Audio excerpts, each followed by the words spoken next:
الحمد للہ نحمده ونستعینه ونستغفره ونؤمن به ونتوکل علیہ ونعوذ باللہ من شرور انفسنا ومن سیئات اعمالنا من يهده الله فلا مضل له ومن يضلله فلا هادي له ونشهد ان لا اله الا الله وحده لا شريك له ونشهد أن سيدنا ومولانا محمدا عبده ورسوله أرسله بالهدى ودين الحق ليظهره على الدين كله وكفى بالله شهيدا فصلى الله عليه وعلى آله وأصحابه وسلم تسليما كثيرا كثيرا اما بعد فقد قال الله تبارك وتعالى كما ورد في سورة البقرة اعوذ بالله من الشيطان الرجيم بسم الله الرحمن الرحيم يا ايها الناس اعبدوا ربكم الذي خلقكم والذين من قبلكم لعلكم تتقون وقال تبارك وتعالى كما ورد في سورة الذاريات وما خلقت الجن والانس الا ليعبدون وقال جل وعلا كما ورد في سورة يوسف إن الحكم إلا لله أمر أن لا تعبدوا إلا إياه ذلك الدين القيم صدق الله العظيم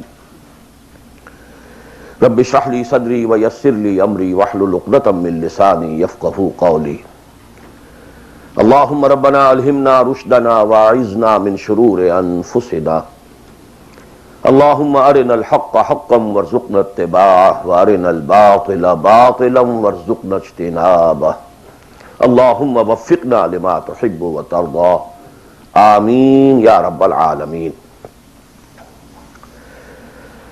دینی بھائیوں اور بہنوں اور بیٹوں اور بیٹیوں، میری آج کی گفتگو کا عنوان جو پہلے سے طے ہے، نجات کی راہ، لیکن میں آج چاہتا ہوں کہ جو دعائیں میں عام طور پر اپنی گفتگو کے شروع کرنے سے پہلے مانگا کرتا ہوں، ان کی طرف خصوصاً توجہ آپ کی مبذول کرا دوں۔ اللہم ربنا الہمنا رشدنا واعذنا من شرور انفسنا، اے اللہ ہمیں ہر اس بات کا الہام کر دے، ہمارے دلوں میں ہر وہ بات ڈال دے جو ہمارے رشد کی، ہدایت کی، فوز کی، کامیابی کی، فلاح کی ہو۔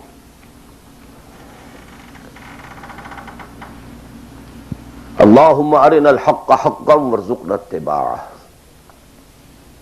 اے اللہ ہمیں حق کو حق دکھا، ہم اس میں دھوکہ نہ کھا جائیں، مغالطے میں نہ مبتلا ہو جائیں، اور اسے قبول کرنے کی، اختیار کرنے کی ہمیں توفیق عطا فرما۔ محض حق کو سمجھ لینا کافی نہیں ہے، بلکہ الٹا نقصان دہ ہے اگر اسے اختیار کرنے کے لیے انسان تیار نہ ہو۔ اللہم ارنا الحق حقا وارزقنا اتباعہ وارنا الباطل باطلا وارزقنا اجتنابہ، ہمیں باطل کو باطل ہی دکھا، ایسا نہ ہو کہ ہم غلطی سے باطل کو حق سمجھ بیٹھیں، اور اے اللہ ہمیں اس باطل سے اجتناب کرنے کی، اس سے بچنے کی ہمت عطا فرما۔ اللہم وفقنا لما تحب وترضى، اور اے اللہ ہمیں ہر اس کام کی توفیق عطا فرما جو تجھے پسند ہے اور جن سے تو راضی ہوتا ہے۔ یہ دعائیں آپ میں سے ہر شخص اچھی طرح شعوری طور پر اس وقت اپنے دل میں مانگ لیں اور پھر میری گفتگو کو سماعت فرمائیں۔ نجات کا لفظ جو میں نے استعمال کیا ہے وہ ان کئی الفاظ میں سے سب سے نچلی سطح کا لفظ ہے جنہیں قرآن مجید کامیابی کے لیے استعمال کرتا ہے۔ بہت سے الفاظ آپ نے سنے ہوں گے، فوز، اولئک هم الفائزون، وہ کامیاب لوگ ہیں،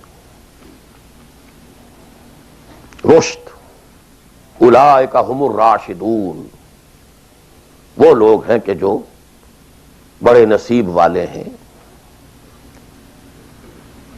فلاح، اولئک هم المفلحون، وہ ہیں اصل میں کہ جنہوں نے بلند ترین کامیابی حاصل کر لی. سعادت. فَأَمَّا الَّذِينَ سُعِدُوا، ان میں سب سے نیچے کا لفظ ہے نجات. نجات سے اوپر ہے فوز، فوز سے اوپر ہے فلاح. یہ اس کی ہائر ڈگریز ہیں. جیسے کامیابی امتحانات میں ایک محض پاس ہو جانا ہے اور ایک اس میں اے گریڈز لے کر آنا ہے. یا ہمارے ہاں وہ ڈویژن شمار ہوتے ہیں، فرسٹ ڈویژن ہے، سیکنڈ ڈویژن ہے. تو یہ کئی اصطلاحات ہیں. فوز، فلاح، رشد، سعادت. سب سے کم سب سے نیچے، سب سے کم نجات. وَمَا لِي أَدْعُوكُمْ إِلَى النَّجَاةِ وَتَدْعُونَنِي إِلَى النَّارِ. تو کم سے کم جو کامیابی کی شرائط اسلام میں ہیں، آج ہمیں ان پر گفتگو کرنی ہے. اللہ تعالی ہمیں اس سے اوپر بڑھنے کی توفیق دے، رشد اور فوز اور فلاح کی منزلوں سے ہم کنار فرمائے. لیکن ظاہر بات ہے کہ یہ تمام منزلیں بعد میں ہیں، پہلے کامیابی تو ہو. جہاں تک اس نجات کی راہ کا تعلق ہے، اس کے موضوع پر کیونکہ قرآن مجید کی جامع ترین سورت جو اس لیول پر گفتگو کرتی ہے اور جامع ترین ہے، وہ سورۃ العصر ہے. والعصر ان الانسان لفی خسر الا الذین آمنوا وعملوا الصالحات وتواصوا بالحق وتواصوا بالصبر. ثابت ہوا یہ بیس لائن ہے، اس سے نیچے تو نجات ہی نہیں ہے، وہ تو خسران ہے، ناکامی ہے. یہ بیس لائن ہے. اسی لیے میرا جو کتاب چاہے نجات کی راہ سورۃ العصر کی روشنی میں، the road to salvation in the light of سورۃ العصر، اردو میں بھی ہے، انگریزی میں بھی ہے. پھر جیسا کہ میں نے بتایا تھا اپنی ترجمہ قرآن کے نشستوں میں کہ میں نے اسی سورۃ العصر پر بیس کر کے ایک منتخب نصاب قرآن مجید کے مطالعے کا سلیکٹڈ کورس آف اسٹڈی یہ مرتب کیا، جس میں آم کی گٹھلی جس طریقے سے وہ شے ہے جس سے پورا آم کا درخت وجود میں آ جاتا ہے، ایسے ہی سورۃ العصر ہے جس سے پورا قرآن جو ہے کھلتا چلا جاتا ہے. کتاب احکمت آیاتہ ثم فصلت من لدن حکیم خبیر. کل قرآن سورۃ العصر میں ہے. اس پر میرے آڈیوز ہیں، ویڈیوز ہیں. پورا منتخب نصاب بھی سمجھیے سورۃ العصر کی تفسیر ہے. بہرحال اس موضوع پر میں نے گزشتہ 35 سالوں میں لا تعداد مرتبہ گفتگو کی. لیکن آج میں ذرا ایک مختلف زاویے سے، مختلف اسلوب میں، باتیں وہی ہیں، حق تو ایک ہے، جہنم ایک ہی ہوگی، اس کے اندر داخلے کے دروازے لہا سبعۃ ابواب. جنت ہے، اس سے داخلے کے دروازے مختلف ہیں. حق ایک ہے، لیکن اپروچ اس تک جانے کے لیے راستے ہیں بہت سے. تو میں آج ذرا ایک مختلف اسلوب سے وہی باتیں آپ کے سامنے دہراؤں گا. مختلف اسلوب کا فائدہ ہوتا ہے. جس بات کو انسان ایک خاص انداز سے سنتے رہنے کا عادی ہو جائے پھر اس پر توجہ نہیں کرتا. بہت مرتبہ سنی ہے، یہی بات ہے،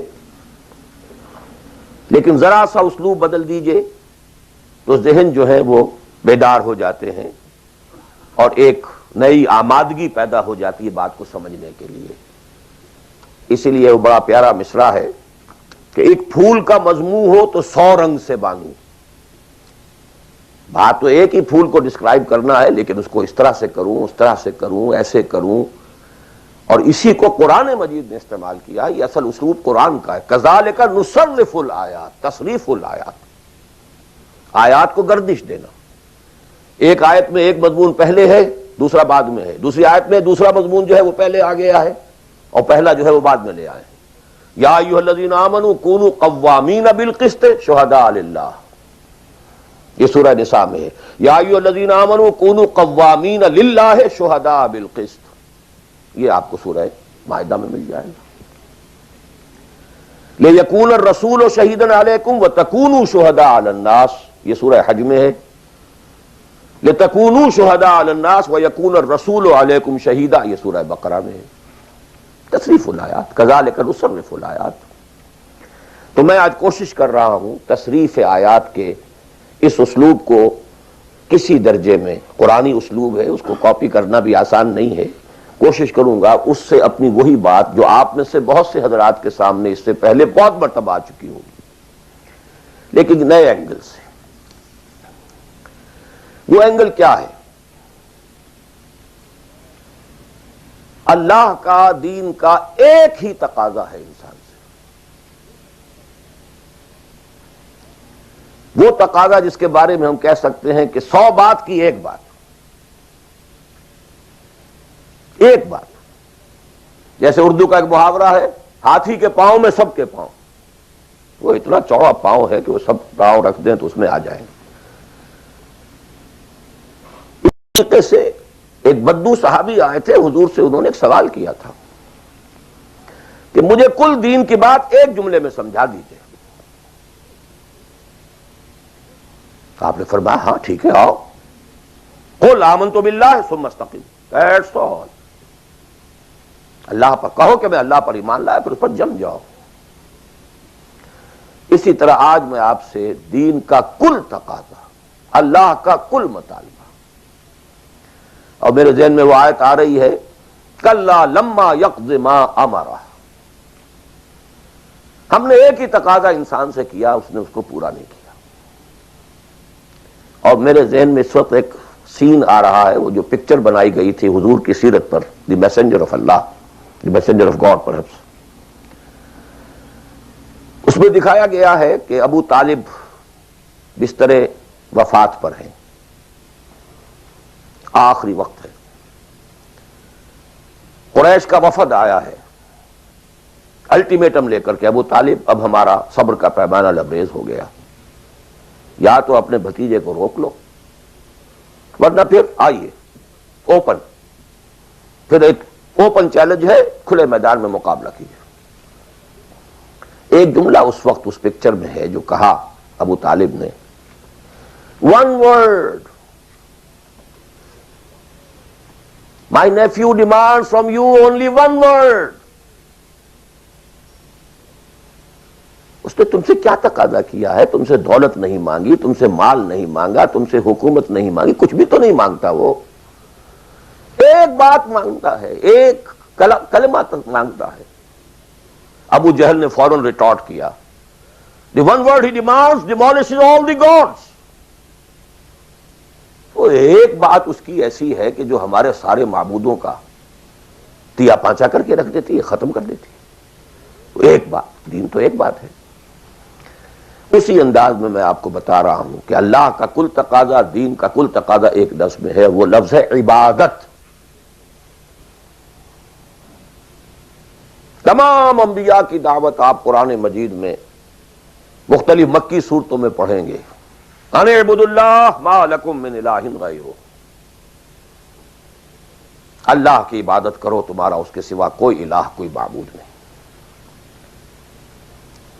خود قرآن کی دعوت صرف اس فرق کے ساتھ کہ پہلے انبیاء کہتے تھے یا قوم اعبدوا اللہ، اے میری قوم کے لوگوں اللہ کی عبادت کرو، اللہ کی بندگی کرو۔ حضور چونکہ بھیجے گئے پوری نوع انسانی کے لیے، تو یہاں خطاب ہے یا ایھا الناس اعبدوا ربکم الذی خلقکم والذین من قبلکم لعلکم تتقون، اے لوگو، اے بنی آدم، بندگی کرو، پرستش کرو اپنے رب کی جس نے تمہیں پیدا کیا۔ سورہ ذاریات میں فرمایا وما خلقت الجن والانس الا لیعبدون، تمہاری غایت تخلیق ہی یہ ہے، ہم نے تمہیں پیدا ہی اس لیے کیا ہے کہ تم ہماری بندگی کرو، ہماری عبادت کرو۔ اور وہی 100 بات کی ایک بات حضرت یوسف نے اپنے قید خانے کے ساتھیوں سے کہی تھی، ان الحکم الا للہ امر لا تعبدوا الا ایاہ ذلک الدین القیم۔ ایک جملے میں کل دین قیم ہے، مکمل دین ہے، اس کے سوا کسی اور کی عبادت اور بندگی نہ کرو۔ ایک لفظ ہے، ایک تقاضا ہے، ہم پورا کر دیں تو نجات بھی ہے، فوز بھی ہے، فلاح بھی ہے، رشد بھی ہے، سعادت بھی ہے، ہدایت بھی ہے، سب کچھ. لیکن اب یہ کہ یہ عبادت ہے کیا؟ عبادت کے 5 اجزاء، بلکہ اجزاء کا لفظ میں نے غلط شمار کیا، استعمال کیا. 2 تو ہیں لازمی اجزاء، لازمی، اور 3 اس کے ضمنی پہلو ہیں. تو 2 جمع 3 5. یہ 5 باتیں اگر یاد نہیں رہتی ہیں تو عبادت کا تصور آپ کا درست نہیں ہوگا. آخر کوئی اتنی بڑی بات ہے کہ تمام نبی اسی کی رٹ لگاتے رہے، اسی کی تکرار کرتے رہے. کوئی اتنی بڑی بات ہے کہ ابدی فوز و فلاح اور رشد اور سعادت اس کے ساتھ وابستہ ہے. کوئی بہت بڑی بات ہے، معمولی بات تو نہیں. ابدی جہنم اور ابدی جنت، کتنا فرق ہے، اور وہ اسی ایک لفظ کے ساتھ وابستہ ہے. عبادت ہے کیا؟ اس کے 2 جو لازمی اجزاء ہیں، ان میں سے ایک کی مثال ہے جسم.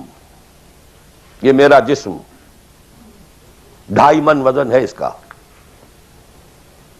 یہ میرا جسم ہے.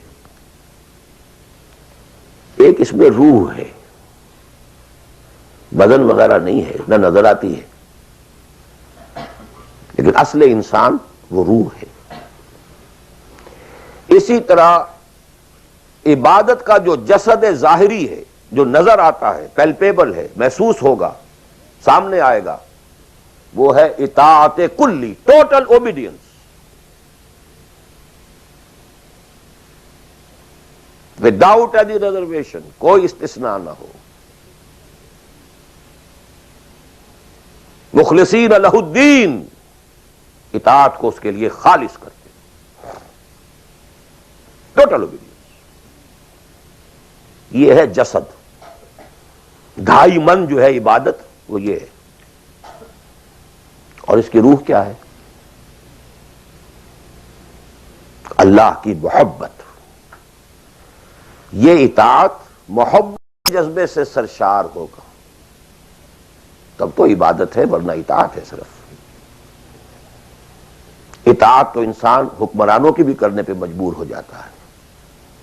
ہم انگریزوں کی اطاعت کرتے تھے، آپ یہاں بہت سے ایسے قوانین کی اطاعت کرتے ہیں جو آپ کو پسند نہیں ہے، مجبوری ہے، آ گئے ہیں، رہ رہے ہیں، کیا کریں. لیکن جب آؤٹ آف لو، انٹینس لو، جب کسی کی ٹوٹل اوبیڈینس قبول کی جائے گی تو یہ عبادت ہے. یہ 2 ہے اجزاء لازم. اس کو بڑی خوبصورتی سے امام ابن تیمیہ اور حافظ ابن قیم انہوں نے بیان کیا ہے. العبادت تجمع اصلین، غایت الحب مع غایت الذل والخضوع. 2 چیزیں جمع ہوتی ہیں تو عبادت پوری ہوتی. انتہا درجے کی محبت اور انتہا درجے کی عاجزی اور اطاعت اور سرفگندگی کسی کے سامنے. یہ دونوں چیزیں اطاعت کے لازمی اجزاء ہیں عبادت کے. اور ان دونوں کے بارے میں ایک بات اور نوٹ کیجئے، ان دونوں کے اعتبار سے اللہ اور اس کا رسول بریکٹڈ ہیں، ساتھ جڑے ہوئے. اس لیے کہ اللہ کی اطاعت رسول کی اطاعت کے ذریعے ہے. وَمَا أَرْسَلْنَا مِن رَّسُولٍ إِلَّا لِيُطَاعَ بِإِذْنِ اللَّهِ وَمَن يُطِعِ الرَّسُولَ فَقَدْ أَطَاعَ اللَّهَ. وہ ریپرزنٹیٹو ہے، وہ نمائندہ ہے اللہ کا، لہذا اللہ کی اطاعت، اطیعوا اللہ واطیعوا الرسول. اطاعت میں یہ دونوں بریکٹڈ ہیں. یہی وجہ ہے کہ قانون اسلامی کی مستقل سورسز جو ہیں وہ یہی 2 ہیں، اللہ کی کتاب اور اس کے رسول کی سنت. اسی طرح محبت میں بھی دونوں بریکٹڈ ہیں.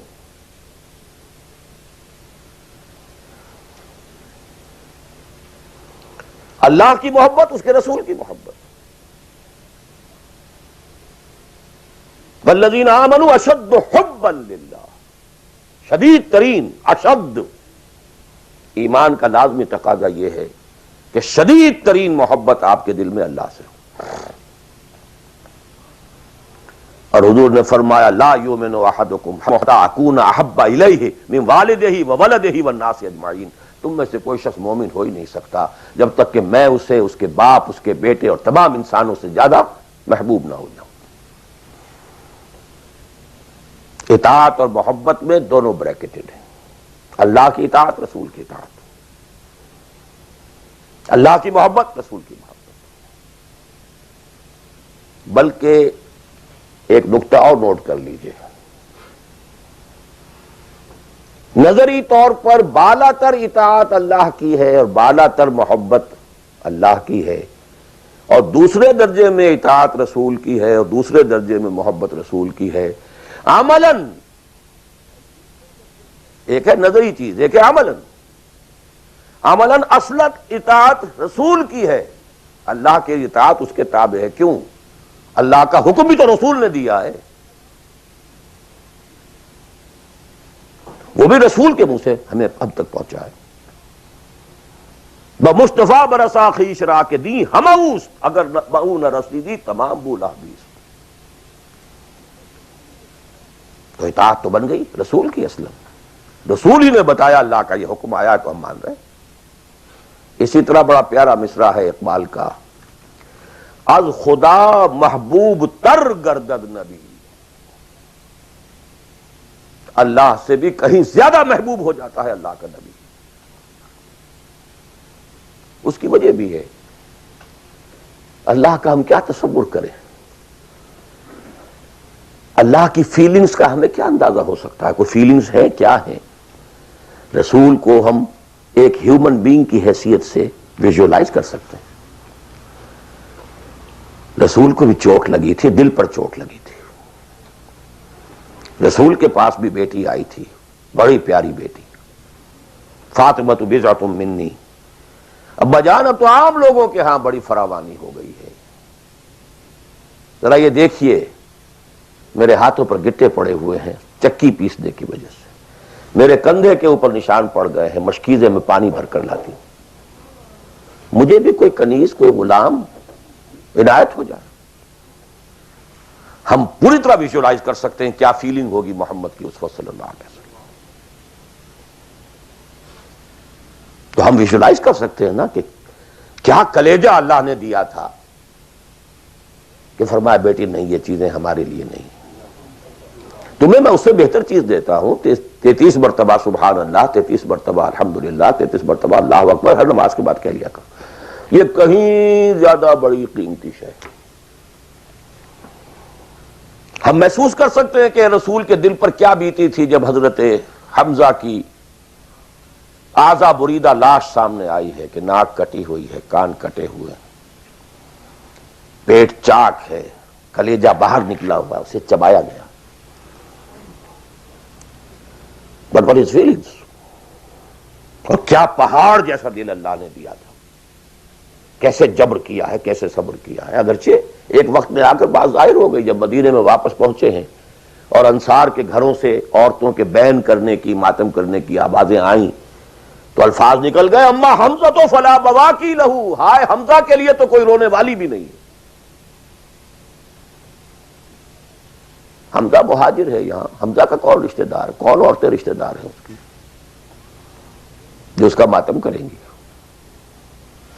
ہاں مکے میں ہوتا حمزہ عبد المطلب کا بیٹا اور یہ حادثہ ہوا ہوتا تو پورے مکے میں کوہرام ہوتا۔ آخر فیلنگز تھے کہ نہیں؟ اس لیے از خدا محبوب تر گردد نبی۔ بہرحال یہ دو چیزیں، میں نہیں چاہتا کہ بات زیادہ دور نکلے، کلیئر کٹ ہمیں آگے چلنا ہے۔ ایک تقاضا، 100 بات کی ایک بات، عبادت کرو خالصتاً اللہ کی۔ عبادت کے دو اجزاء لازم، اطاعت کلی، absolute obedience, total obedience, without any reservation, without any exceptions, کوئی استثناءات نہ ہو۔ زندگی کا ہر گوشہ، زندگی کا ہر پہلو، ظاہری ہو، باطنی ہو، داخلی ہو، خارجی ہو، انفرادی ہو، اجتماعی ہو، عائلی ہو، قومی ہو، سیاسی ہو، ہر اعتبار سے اللہ کی اطاعت، اور یہ اطاعت ہو اللہ کی محبت کے جذبے سے سرشار ہو کر، اور ان دونوں چیزوں میں اللہ کے ساتھ نظری طور پر، ثانوی طور پر، عملاً اولاً محبت رسول اور اطاعت رسول شامل ہے۔ تین چیزیں ضمنی ہیں، اور یہ ضمنی چیزیں ایکسکلوسیو اللہ کے لیے، خالص اللہ کے، یہ رسول کے لیے نہیں ہے۔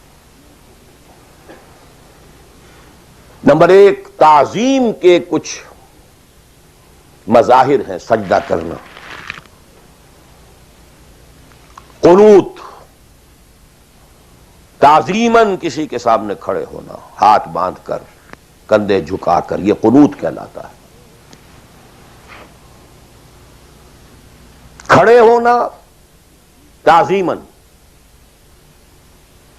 جھکنا تعظیماً، جس میں رکوع بھی ہے سجدہ بھی ہے، مطلقاً حرام کسی کے لیے بھی، یہ صرف اللہ کی، یہ مینیفیسٹیشنز ہیں اس کی، عبادت کا مظہر ہے۔ فَقُومُوا لِلَّهِ قَانِتِينَ، اللہ کے سامنے کھڑے رہا کرو، سجدہ کرو، یہ اللہ کے سوا کسی کے۔ نمبر دو، دعا صرف اللہ سے، نہ کسی نبی سے، نہ کسی رسول سے، نہ کسی فرشتے سے، نہ کسی اولیاء اللہ سے، نہ کسی بزرگ شخصیت سے، کسی سے نہیں۔ لا تدعو مع اللہ احدا، رسول سے بھی نہیں۔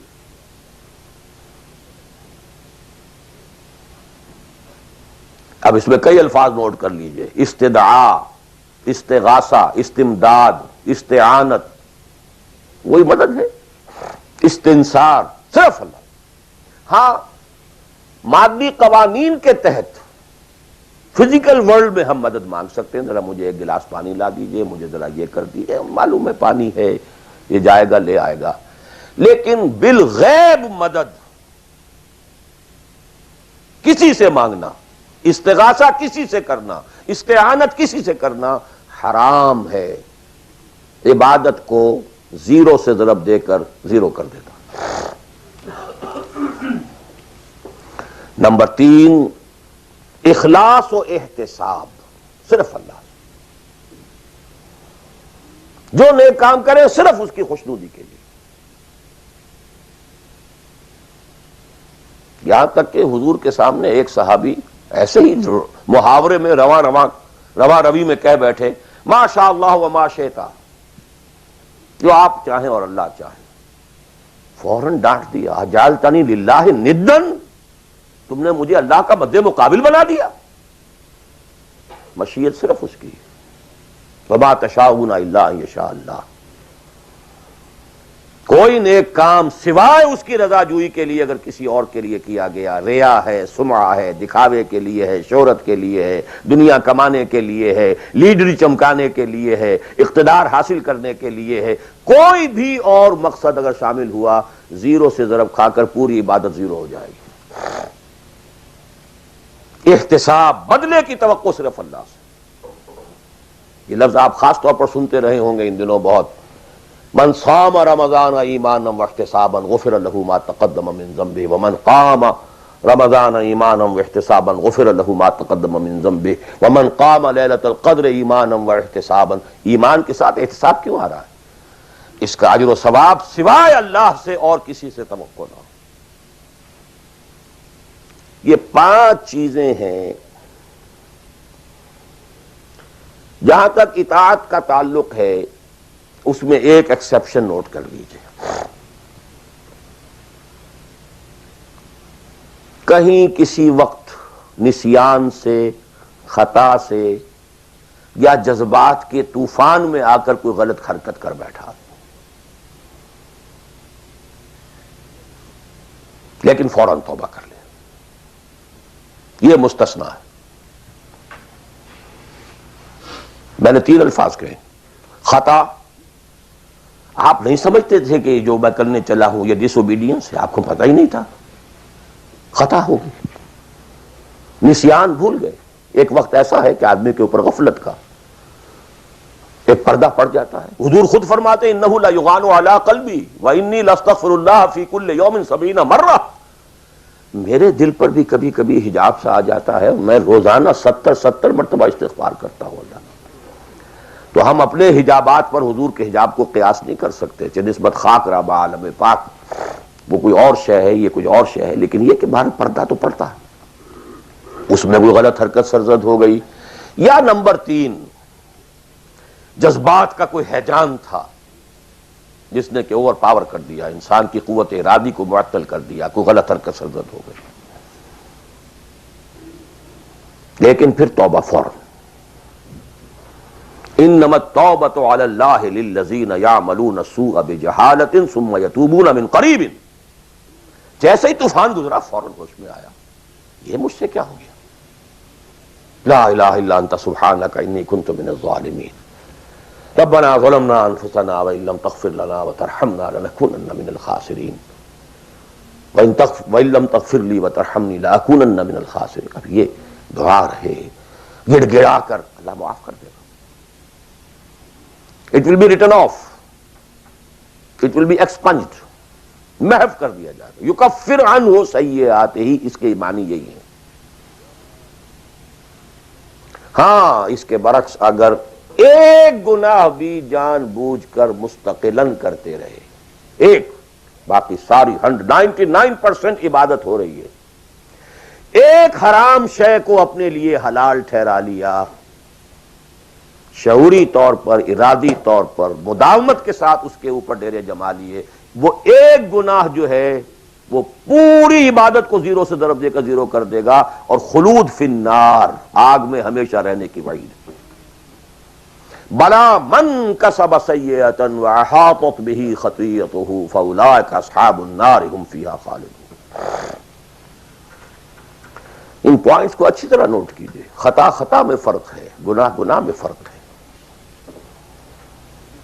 ایک گناہ غیر شعوری طور پر ہو گیا، خطا سے ہو گیا، نسیان سے ہو گیا، وقتی طوفان جذبات کا، کسی ایسی محفل میں تھے، مجلس میں تھے، کھو گئے، غلطی ہو گئی، فوراً متنبہ ہو گئے فوراً. یہ اور ہے. جیسے کہ آدمی، مجھے اچھی طرح یاد ہے ایک مرتبہ، اور میں بھولتا نہیں اس واقعے کو، میں میڈیکل کالج میں پڑھ رہا تھا تو ایک سائیکل پر جا رہا تھا کالج، اور سلپری تھی روڈ. جب سائیکل سلپ کرتی ہے تو پتہ نہیں چلتا میں کب گر گیا. گرا ہوں لیکن مجھے پتا اس وقت چلا جب اٹھ چکا تھا میں کہ میں گرا تھا، کیونکہ آدمی وہ پڑا نہیں رہتا، فوراً اٹھتا. یہ جو ہے فوراً اٹھنا، ثم یتوبون من قریب، یہ بھی بعد میں معلوم ہوتا کہ میں گرا تھا جبکہ اٹھ چکا ہوتا آدمی. اتنا انسٹنٹینیس ہوتا ہے. یہ ہے یتوبون من قریب. اور اس کو اللہ نے اپنے ذمے، انما التوبۃ علی اللہ، اللہ کے ذمے ہے یہ کہ وہ ایسے شخص کی توبہ قبول کرے. انما التوبۃ علی اللہ للذین یعملون السوء بجہالۃ ثم یتوبون من قریب.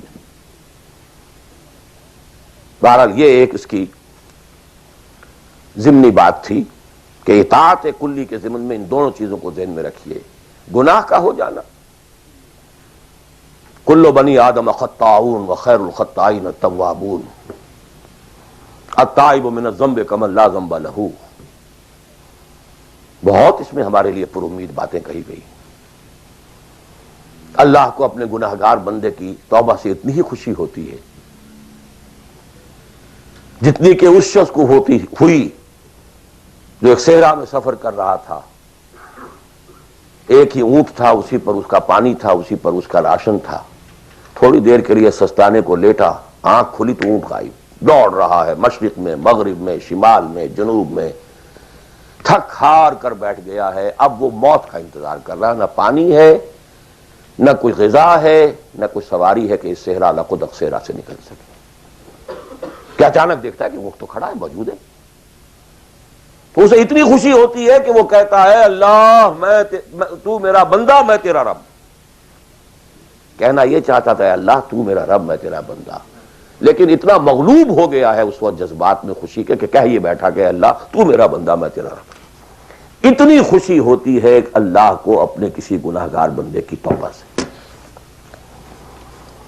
تو یہ وہ ہے وہ مسئلہ عارضی، فوری، لا علمی، جہالت، طوفان یا کسی ماحول کے فوری اثر کے تحت کوئی غلطی ہو گئی فوراً توبہ کی. لیکن یہ کہ اگر جان بوجھ کر کانشس ڈیسیژن ایک حرام شے کو بھی اگر مستقلاً اختیار کر لیا،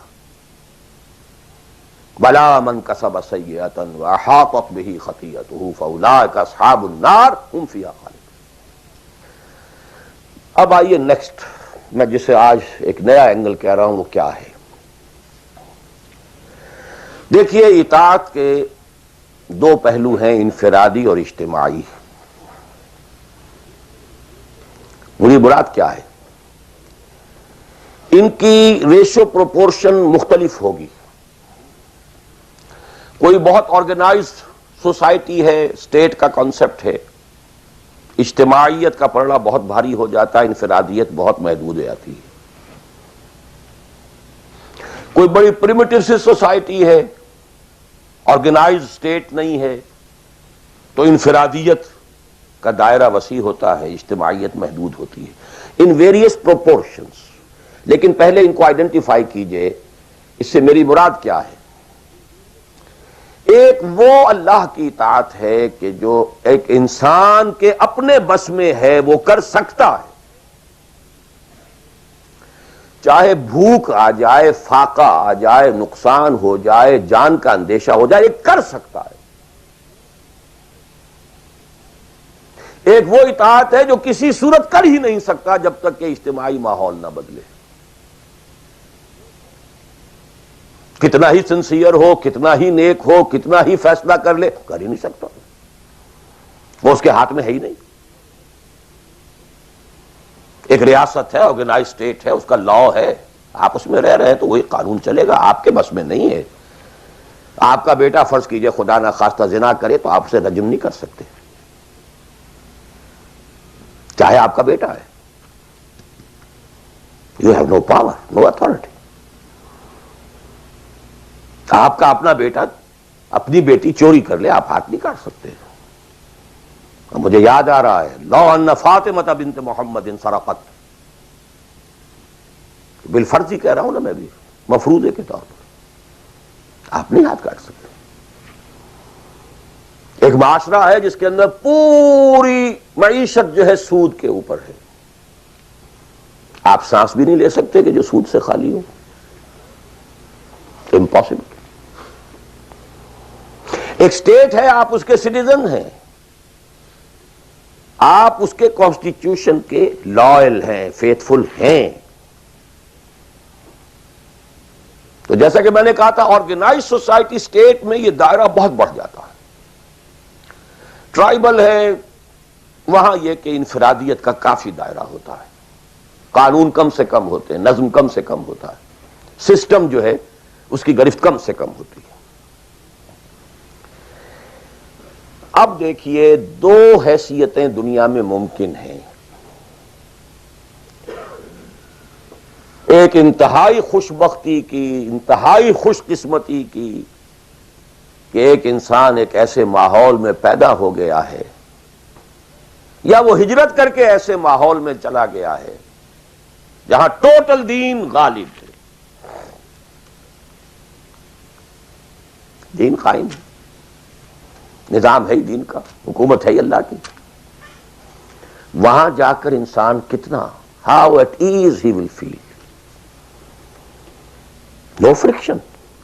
وہ بھی اللہ کی بندگی کرنا چاہتا ہے، ماحول بھی سازگار ہے، پورا نظام بھی اللہ کی بندگی پر ہے، پورا قانون بھی اللہ ہی کا نافذ ہے، پورا تعلیم کا ڈھانچہ بھی اللہ ہی کے ہدایت کے مطابق ہے، تمام ذرائع ابلاغ سے بھی اسی کے مطابق چیزیں ہیں جو نشر ہو رہی ہیں، آڈیو ویژول سب کچھ. انتہائی خوش قسمتی، موسٹ فارچونیٹ کہ ایک انسان ایسے ماحول میں ہو. لیکن فرض کیجئے کہ وہ ایسے ماحول میں ہے جہاں اللہ کا دین غالب نہیں، بہت محدود سا حصہ ہے جس میں وہ اللہ کا حکم مان سکتا ہے. نماز وہ پڑھ سکتا ہے، روزہ رکھ سکتا ہے، کوئی نہیں روکتا. اسرائیل میں بھی جا کے پڑھ لیجئے نماز اور روزہ، امریکہ میں کر لیجئے، بھارت میں کر لیجئے، کوئی نہیں روکتا. نو وے.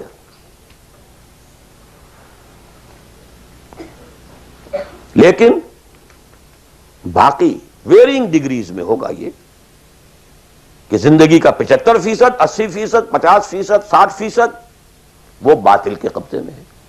تو وہ بھی تو 50%، 60% کافر ہے. Is a part and parcel of that environment, of that system. قرآن کے تینوں فتوے اس پر بھی تو لگ رہے ہیں. وَمَن لَّمْ يَحْكُم بِمَا أَنزَلَ اللَّهُ فَأُولَٰئِكَ هُمُ الْكَافِرُونَ وَمَن لَّمْ يَحْكُم بِمَا أَنزَلَ اللَّهُ فَأُولَٰئِكَ هُمُ الْفَاسِقُونَ وَمَن لَّمْ يَحْكُم بِمَا أَنزَلَ اللَّهُ فَأُولَٰئِكَ هُمُ الظَّالِمُونَ. وہی ظالم ہے، اور ظالم سے مراد مشرک. ان الشرک لظلم عظیم. وہی کافر ہیں. بتوں سے تجھ کو امید ہے، خدا سے نا امیدی. مجھے بتا تو صحیح اور کافری کیا ہے. کفر کہتے کسے؟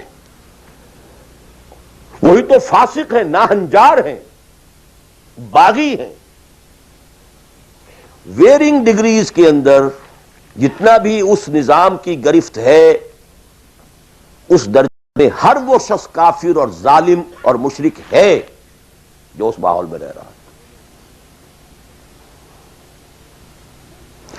ان دونوں حالتوں میں دین کے تقاضے بالکل ایک دوسرے کے برعکس ہو جاتے ہیں. اب یہ پوائنٹ ہے جو میں چاہتا ہوں آج I want to hammer it.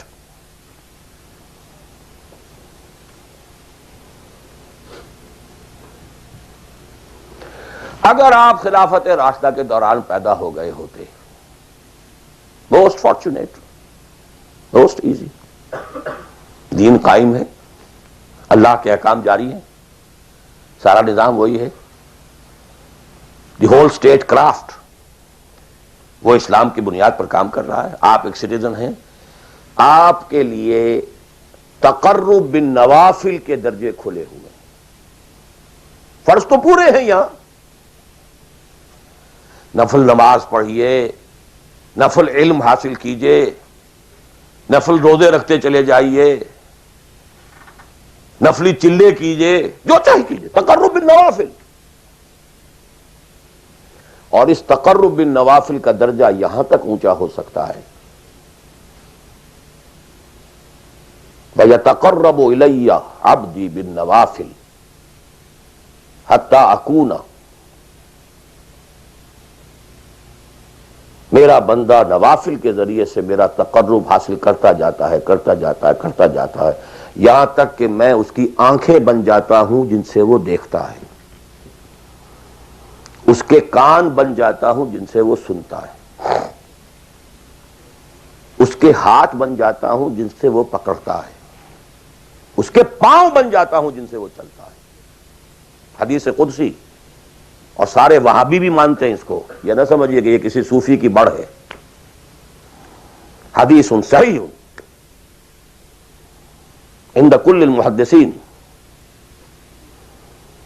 اللہ ہاتھ بن جاتا ہے آپ کا، اللہ پاؤں بنتا ہے آپ کا، اللہ آنکھ بنتا ہے آپ کی، اللہ کان بنتا ہے آپ کا. یہ بہت اونچی بات ہے، بہت اونچی بات ہے، بہت اونچی بات ہے. لیکن یہ تقرب بالنوافل کا درجہ کہاں آئے گا؟ جہاں آپ ایک اسلامی نظام کے تحت سانس لے رہے ہیں، جہاں وہ اسلامی نظام نہیں ہے. پہلا فرض تن من دھن اس نظام کو بدلنے کے لیے لگا دینا. اگر یہ نہیں ہے تو نماز نہیں ہے، منہ پر دے ماری جائے گی. میں جو کچھ کہہ رہا ہوں علی وجہ البصیرت کہہ رہا ہوں، میری پوری زندگی کے مطالعے کا نچوڑ ہے. نماز منہ پر دے ماری جائے گی، روزے منہ پر دے مارے جائیں گے. You reconcile your self to that system جو میری بغاوت کے اوپر مبنی تھا.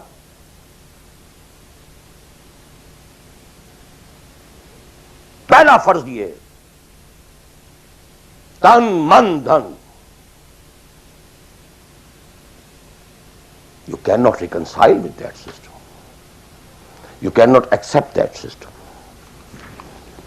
اس میں اپنے آپ کو ایکوموڈیٹ کرنا، اس میں اچھے کیریئر تلاش کرنا، اس میں اچھی جائیداد بنانا، اس میں پیسہ جمع کرنا، اس میں اچھی سے اچھی بچوں کو ایجوکیشن تاکہ بہتر سے بہتر زندگی وہ بھی گزار سکیں، سب کا سب حرام، مطلقاً حرام۔ پہلا کام یہ ہے اپنی جان، اپنا مال، اپنا تن، اپنا دن سب اللہ کے دین کے لیے خرچ کرو۔ سبسسٹنس لیول کے اوپر صرف جان کو باقی رکھنے کے لیے جو ناگزیر ہے، that is allowed, nothing more. This is the point, crucial point. اب ہمارے سامنے حدیثیں ہوتی ہیں اور وہ سارے فضائل کی کتابیں ہیں اور یہ ہیں جن کا تعلق اس ماحول سے تھا جب کہ دین قائم ہو چکا تھا،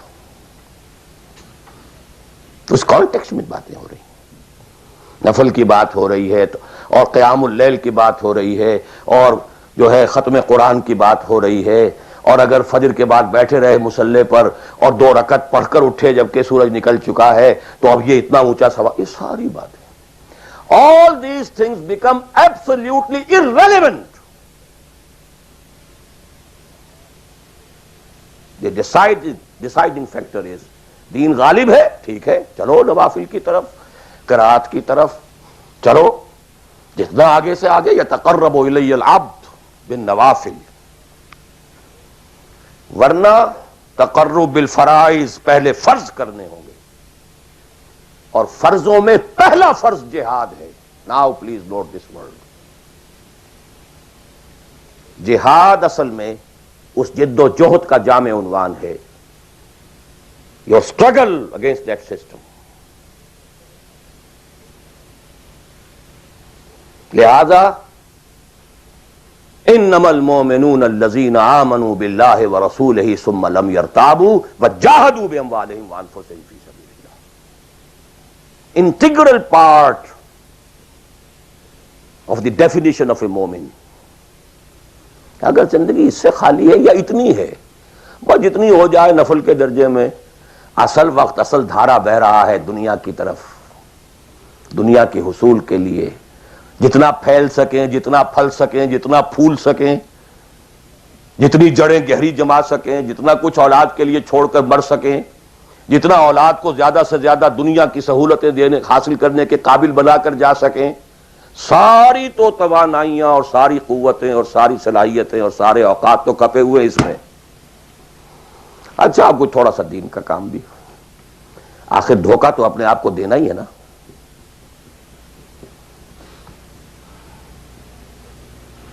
قسمت فروش عورتیں بھی تو کالے کپڑے پہن کے جلوس میں نکلتی ہیں تازیوں کے، اور سبیلیں لگاتی ہیں اور مسجدیں بناتی ہیں۔ They have to deceive themselves۔ ڈاکو لوگ نہایت سفاک یتیموں اور بیواؤں کی سرپرستی کرتے تھے۔ ہمارے معاشرے میں جو بستہ الف بستہ بے کے غنڈے ہوتے ہیں، ان کے ہاں بھی نیکی کا، پن کا، خیر کا کھاتا ہوتا ہے۔ اسی طرح کچھ مذہبی ایکٹیویٹی ہے۔ اصل شے یہ ہے کس ماحول میں رہ رہے ہیں۔ بہت خوش قسمت ہوتا میں اور آپ، پھر آپ اچھے سے اچھا پہنتے، کوئی اعتراض نہیں، اچھے سے اچھا کھاتے۔ قل من حرم زینۃ اللہ التی اخرج لعبادہ والطیبات من الرزق۔ خلافت راشدہ میں آپ رہ رہے ہیں، آپ حلال ذریعے سے کما رہے ہیں، آپ بہت اچھا کھائیے، بہت اچھا پہنیے، بلکہ اللہ چاہتا ہے کہ اس کی نعمت جو اس نے تمہیں دی ہے وہ تم پر ظاہر ہو۔ لیکن پلیز نوٹ دی کانٹیکسٹ، دین مغلوب ہو اور آپ اچھا پہننے اور اچھے کھانے کی فکر میں ہو۔ مجھے جملہ یاد آ رہا ہے حضرت ابو بکر کا رضی اللہ تعالی عنہ۔ تھوڑا سا مسئلہ ہوا تھا کہ لوگوں نے کہا کہ زکوٰۃ ہم دیں گے لیکن زکوٰۃ ریاست کو نہیں دیں گے، اپنے طور پر خرچ کریں گے۔ حضرت ابو بکر نے فیصلہ کیا ان کے خلاف جنگ کا۔ حضرت عمر جیسی شخصیت بھی مشورہ دے رہی ہے کہ دیکھیں نہیں، 2 فرنٹ پہلے ہم نے کھولے ہوئے ہیں۔ جیش اسامہ کو بھی آپ نے روکا نہیں کہ جائے، حضور نے تیار کیا تھا۔ پھر جو مرتدی ہو گئے کسی اور کو نبی مان لیا ان کے خلاف تو جنگ کرنی ہی کرنی ہے، لیکن یہ تو صرف نماز بھی پڑھ رہے ہیں اور یہ زکوٰۃ کا بھی انکار نہیں کر رہے ہیں، صرف ہمیں نہیں دے رہے ہیں، تو ان کے ساتھ ذرا مصلحت کا تقاضا یہ ہے کہ کچھ نرمی کی جائے۔ ان کے بڑے پیارے الفاظ تھے، ایبدل الدین وانا حی، کیا دین میں تغیر کیا جائے گا جبکہ ابھی میں زندہ ہوں؟ خدا کی قسم اگر یہ حضور کے زمانے میں زکوٰۃ کے اونٹوں کے ساتھ ان کے باندھنے والی رسی بھی دیتے تھے، اور اب اگر یہ کہیں گے کہ اونٹ لے جاؤ رسی نہیں دیں گے تب بھی میں قتال کروں گا، اور خدا کی قسم کوئی میرا ساتھ نہیں دے گا تو میں اکیلا جاؤں گا۔ اور اے عمر تمہیں کیا ہو گیا؟ تم جاہلیت میں تو بڑے سخت تھے، اسلام میں آ کر تم نرم ہو گئے ہو۔ یہ ڈانٹ ابو بکر پلا رہے ہیں عمر کو رضی اللہ تعالی عنہ۔ تو اچھی طرح جان لیجئے، اب میں نہیں کہہ سکتا کہ میں کس طریقے سے اس کو بیان کروں، کیسے ٹھوک ٹھوک کر آپ کے ذہنوں میں اتار دوں۔ یہ ہے اصل شے، دین کا سارا سٹرکچر ہی بالکل ریورس ہو جاتا، the whole value structure absolutely changes. دین غالب ہے تو وہ ساری باتیں ہیں جو ہم نے خوب یاد کی ہوئی ہیں، حاصل حقوق والدین بھی تو ہے نا، آخر بچوں کے حقوق بھی تو ہے نا۔ یہ حقوق والدین جو ہے ان مہاجرین کو یاد نہیں آئے جو اپنے ماں باپ کو چھوڑ کر مدینے پہنچ گئے تھے، یہ اولاد کے حقوق انہیں یاد نہیں آئے، بیویوں کے حقوق یاد نہیں آئے، وہ تو فینیٹکس تھے نا، پاگل تھے نا۔ مدینے کے منافقین نے انہیں سفہا کہا تھا، بے وقوف لوگ ہیں یہ، انؤمن کما آمن السفہا، these fools, these fanatics۔ یہ ساری حدیثیں آپ کو یاد ہیں۔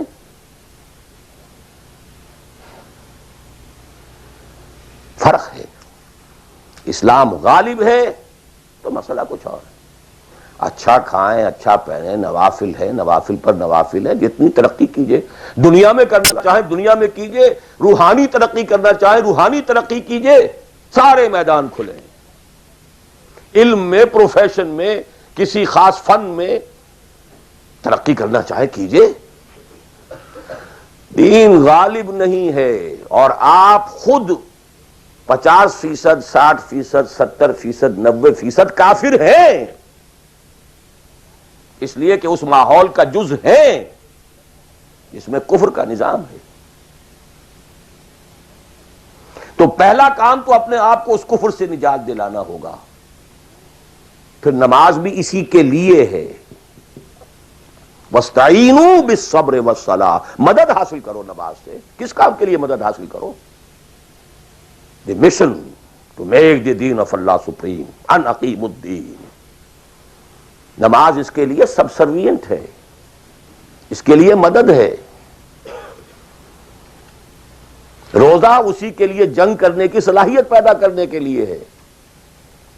اس لیے 23ویں رکوع میں سورہ بقرہ کے روزے اور رمضان کے احکام ہے، 24ویں رکوع میں قتال شروع ہو گیا، قاتلوا فی سبیل اللہ الذین یقاتلونکم۔ اور عرب جو ہیں وہ روزہ رکھواتے ہی صرف گھوڑوں کو تھے، خود تو رکھتے ہی نہیں تھے، چونکہ گھوڑے کو استعمال کرتے تھے لوٹ مار میں، غارت گری میں، جنگوں میں، اور گھوڑا ہے نرم نازک مزاج جانور، پیاس برداشت نہیں کر سکتا، بھوک برداشت نہیں کر سکتا، اونٹ تو کر جاتا، چاہیے تھا انہیں گھوڑا، لہذا گھوڑے کو عادی بناتے تھے دھوپ کا، پیاس کا، بھوک کا، تاکہ ایسا نہ ہو کہ اہن مارکے کا وقت اور گھوڑے صاحب جواب دیے بیٹھے ہوں تو سوار کیا کرے گا۔ تو ساما یسومو عربی زبان میں گھوڑے کے لیے تھا، انسانوں کے لیے تھا ہی نہیں۔ یہ تو مدینے میں آنے کے بعد پھر حضور نے یہودیوں کو دیکھا کہ روزہ رکھتے ہیں تو آپ نے بھی مسلمانوں سے کہا عاشورہ کا روزہ ہے وغیرہ وغیرہ، چھوڑ دیجئے اس بات کو، لمبی ہو جائے گی۔ یہ ساری چیزیں اصل میں ہیں اس مقصد کے لیے۔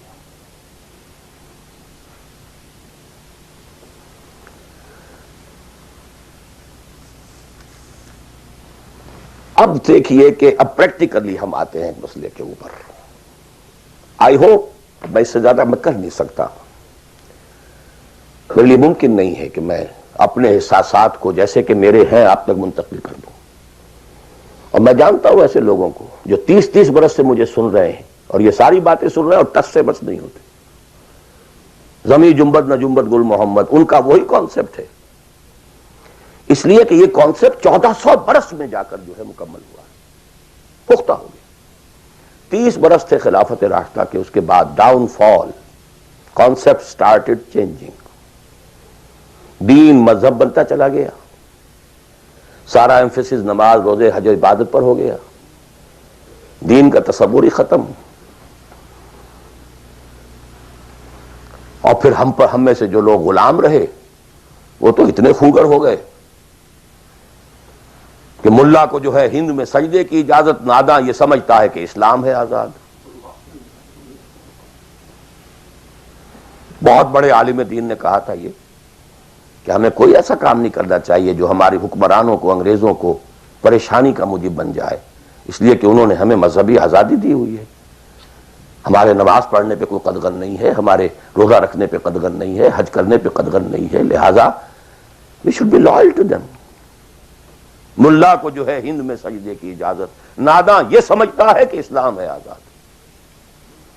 یہ کانسیپٹ اتنے پختہ ہو چکے ہیں، اتنے پختہ ہو چکے ہیں، ریچولزم، رسومات، رہ گئی رسم ازاں روح بلالی نہ رہی، فلسفہ رہ گیا تلقین غزالی نہ رہی، نماز و روزہ و قربانی و حج یہ سب باقی ہیں، تو باقی نہیں ہے۔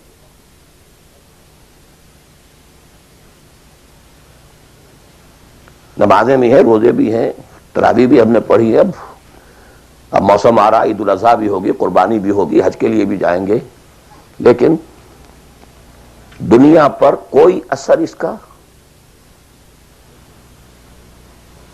30 لاکھ آدمی حج کر کے آئیں گے، معاشرے پر کوئی زیرو کے برابر بھی کوئی اثر ہے؟ جو خود کا جا کر کے آتے ہیں ان پر کوئی اثر ہوتا ہے؟ جیسے گئے ویسے آئے۔ الٹا یہ کہ یہ اور کانفیڈنس لے آئے کہ پچھلے سارے گناہ معاف ہو گئے ہیں، اب اثر نو کرنے کی چھوٹ ہے۔ This is what is happening۔ اور میں اپنا 35 سال کا تجربہ آپ کو بتا رہا ہوں۔ اصل ڈیسائسو پوائنٹ یہ، اس کو سمجھ لیں اگر تو آپ کا پورا تصور بدل جائے گا، ویلیو سٹرکچر بدل جائے گا، لیکن نہیں تو پھر جو بھی ہے وہ ہے۔ اب میں ایک عملی سوال کہہ رہا تھا کہ اس میں ایک بڑا عملی سوال ہے، میں کیا کروں؟ میں ایک ایسے ماحول میں رہ رہا ہوں جس میں اللہ کا دین غالب نہیں ہے، میں نماز پڑھ رہا ہوں، روزہ رکھ رہا ہوں، میں شراب نہیں پیتا، میں سور نہیں کھاتا، چلو میں نے اپنا اکاؤنٹ جو ہے بینک میں جو ہے کرنٹ اکاؤنٹ رکھا ہوا ہے، میں نے کوئی سود نہیں لیا، نہ سود لینا چاہتا ہوں، کیا کروں؟ اکیلا چنا پہاڑ کو تو نہیں پھوڑ سکتا، پورا نظام تو میرے بدلنے سے نہیں بدل جائے گا، تو میں تو رہا پھر 40%، 50%، 60%، 70% کافر کا کافر۔ تو what's the way out? What's the مخرج؟ بڑی پیاری حدیث ہے وہ جس میں یہ الفاظ آتے ہیں، حضور نے فرمایا انہا ستکون فتنۃ، ایک وقت آئے گا کہ بڑا فتنہ ہوگا۔ حضرت علی فرماتے میں نے فوراً عرض کیا مل مخرج منہا یا رسول اللہ، اے اللہ کے رسول یہ بتائیے اس سے نکلنے کا راستہ کون سا ہوگا؟ یہ نہیں پوچھا کیا فتنہ ہوگا، کیوں ہوگا، کب ہوگا، کیسے ہوگا، کدھر سے آئے گا، کچھ نہیں، نکلنے کا راستہ بتائیے۔ بلکہ ایک اور روایت اس حدیث کی اس سے بھی زیادہ پیاری ہے کہ اصل میں حضرت جبرائیل نے کہا حضور سے یا محمد امتک بعدک، اے محمد صلی اللہ علیہ وسلم کبھی سوچا ہے تمہارے بعد تمہاری امت کا کیا بنے گا؟ تو حضور پلٹ کر سوال کرتے ہیں مل مخرج منہا یا جبرائیل، یہ تو بہت بڑا پرابلم تم نے اے جبرائیل میرے سامنے رکھا ہے، تو اب آپ ہی بتائیں اس سے نکلنے کا راستہ کیا ہوگا؟ قال کتاب اللہ، وہ پوری حدیث پھر وہی ہے، کتاب اللہ فیہ خبر ما قبلکم ونبأ ما بعدکم وحکم ما بینکم وہو ذکر الحکیم وہو صراط المستقیم وہو حبل اللہ المتین۔ اس کا مخرج کیا ہے؟ یہ ہے اصل میں میرے اور اگر تو یہ بات سمجھ میں آ گئی اس کے لیے تصور سمجھ لیجئے، ہمارے دین میں کفارے کا ایک تصور ہے۔ آپ نے روزہ توڑ دیا، وہ تو ٹوٹ گیا، کیا کروں، جڑ تو نہیں سکتا۔ کب اشکوں سے جڑ سکتا ہے؟ جو ٹوٹ گیا سو ٹوٹ گیا۔ موتی ہو کہ شیشہ جام کے بل، جو ٹوٹ گیا سو ٹوٹ گیا۔ تم ناحق ٹکڑے چن چن کر دامن میں چھپائے بیٹھے ہو، شیشوں کا مسیحا کوئی نہیں، کیا آس لگائے بیٹھے، وہ تو ٹوٹ گیا، لیکن اس کا کفارہ دے دیا گیا۔ کفارہ ہے، قسم کھائی تھی، یہ نہیں ہے کہ اب توڑ نہیں سکتے، غلط کھا بیٹھے، توڑو، کفارہ۔ آج میں اس لفظ کفارہ کے حوالے سے آپ کے سامنے وہ بات رکھ رہا ہوں۔ اب مجھے اللہ نے پیدا کر دیا اس دور میں، کسی کو ہندوستان میں پیدا کیا، کسی کو انگلستان میں کیا ہے، کسی کو امریکہ میں کیا ہے، کسی کو پاکستان میں کیا ہے، کچھ کو پاکستان پہنچا دیا ہے، چاہے زبردستی چاہے اپنی مرضی سے، کسی کو یہاں پہنچا دیا ہے چاہے کسی بھی نیت اور کسی بھی ارادے سے، لیکن اب ہیں کہیں ہیں، کیا کریں؟ کوئی کفارہ ہونا چاہیے، کوئی مخرج ہونا چاہیے، بس یہی کفارہ ہے۔ پھر نوٹ کر لیجئے، اس ماحول سے سوائے سبسسٹنس لیول کے اور کچھ حاصل مت کرو، اور اس سبسسٹنس لیول پر بھی جو کچھ تم نے کھایا پیا ہے اور سانس لیا ہے، جو انرجی کریٹ ہوئی ہے، اس کا میکسیمم اس جہاد میں صرف کر دو کہ اس نظام کو بدلو۔ تمہاری یہ جد و جہد، تمہاری یہ کوشش کفارہ بن جائے گی اس کا۔ معذرۃ الی ربکم، معذرت پیش کر سکو گے اللہ کے ہاں۔ اے اللہ، میں نے اس نظام کے ساتھ ریکنسائل نہیں کیا۔ اے اللہ، میں نے اپنی توانائیوں اور اپنی محنتوں سے نہ اپنے لیے کوئی جاگیر بنائی، نہ اپنے لیے جائیداد بنائی۔ اے اللہ، میں کوئی دولت چھوڑ کر نہیں مرا۔ اے اللہ، میں نے اپنے بچوں کو بھی اسی کام کے لیے لگا دیا تھا۔ میں نے ان کی دنیا سے بڑھ کر ان کی عاقبت کی فکر کی ہے۔ نہیں کر سکا، آگے کچھ نہیں ہو سکا تو میں بے بس ہوں۔ حضرت نوح بھی تو بے بس تھے، کیا کر گئے؟ لیکن اگر کسی بھی درجے میں ریکنسیلیشن ہے، کمپیٹیبلٹی ہے، اس کو آپ نے ایکسپٹ کر لیا ہے، اس میں پھلنے پھولنے اور پھیلنے کا بندوبست کر رہے ہیں، you are doomed. Everything will be multiplied by a big zero and will become a zero۔ یہ ہے جو میں سمجھا۔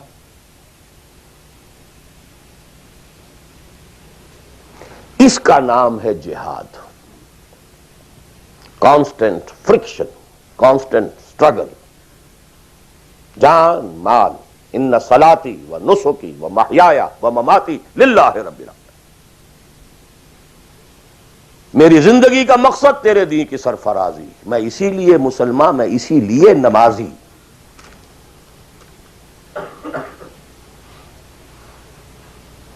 اب وہ آیت آئی،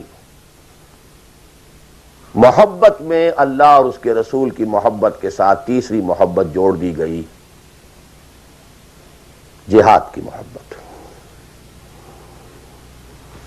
اللہ کی محبت، اس کے رسول کی محبت، اس کے راہ میں جہاد کی محبت، یہ تین محبتیں جتنی بھی ہیں تمہارے اندر، ایک پلڑے میں ڈال لو، اور 8 محبتیں دوسرے پٹڑے میں ڈال لو۔ باپ کی محبت، بیٹے کی محبت، بھائی کی محبت، بیوی کی محبت، اور کی محبت، اور رشتہ داروں کی محبت، جائیداد کی محبت، کاروبار کی محبت، مال کی محبت۔ 8 3 قل ان کان آباؤکم وابناؤکم واخوانکم وازواجکم وعشیرتکم واموال اقترفتموها وتجارۃ تخشون کسادها ومساکن ترضونها۔ 8 محبتیں ادھر، احب الیکم من اللہ ورسولہ وجہاد فی سبیلہ۔ اگر یہ 8 محبتیں زیادہ بھاری ہیں تمہارے دل میں اللہ کی محبت سے، اس کے رسول کی محبت سے، اس کی راہ میں جہاد کی محبت سے، فتربصوا، جاؤ دفع ہو جاؤ، حتی یاتی اللہ بامرہ، یہاں تک کہ اللہ اپنا فیصلہ سنا دے۔ واللہ لا یہدی القوم الفاسقین، اللہ ایسے ناہنجاروں کو بالکل ہدایت نہیں دیتا۔ You deserve no guidance. کہتے رہیے اللہم اہدنا فیمن ہدیت، پڑھتے جائیے.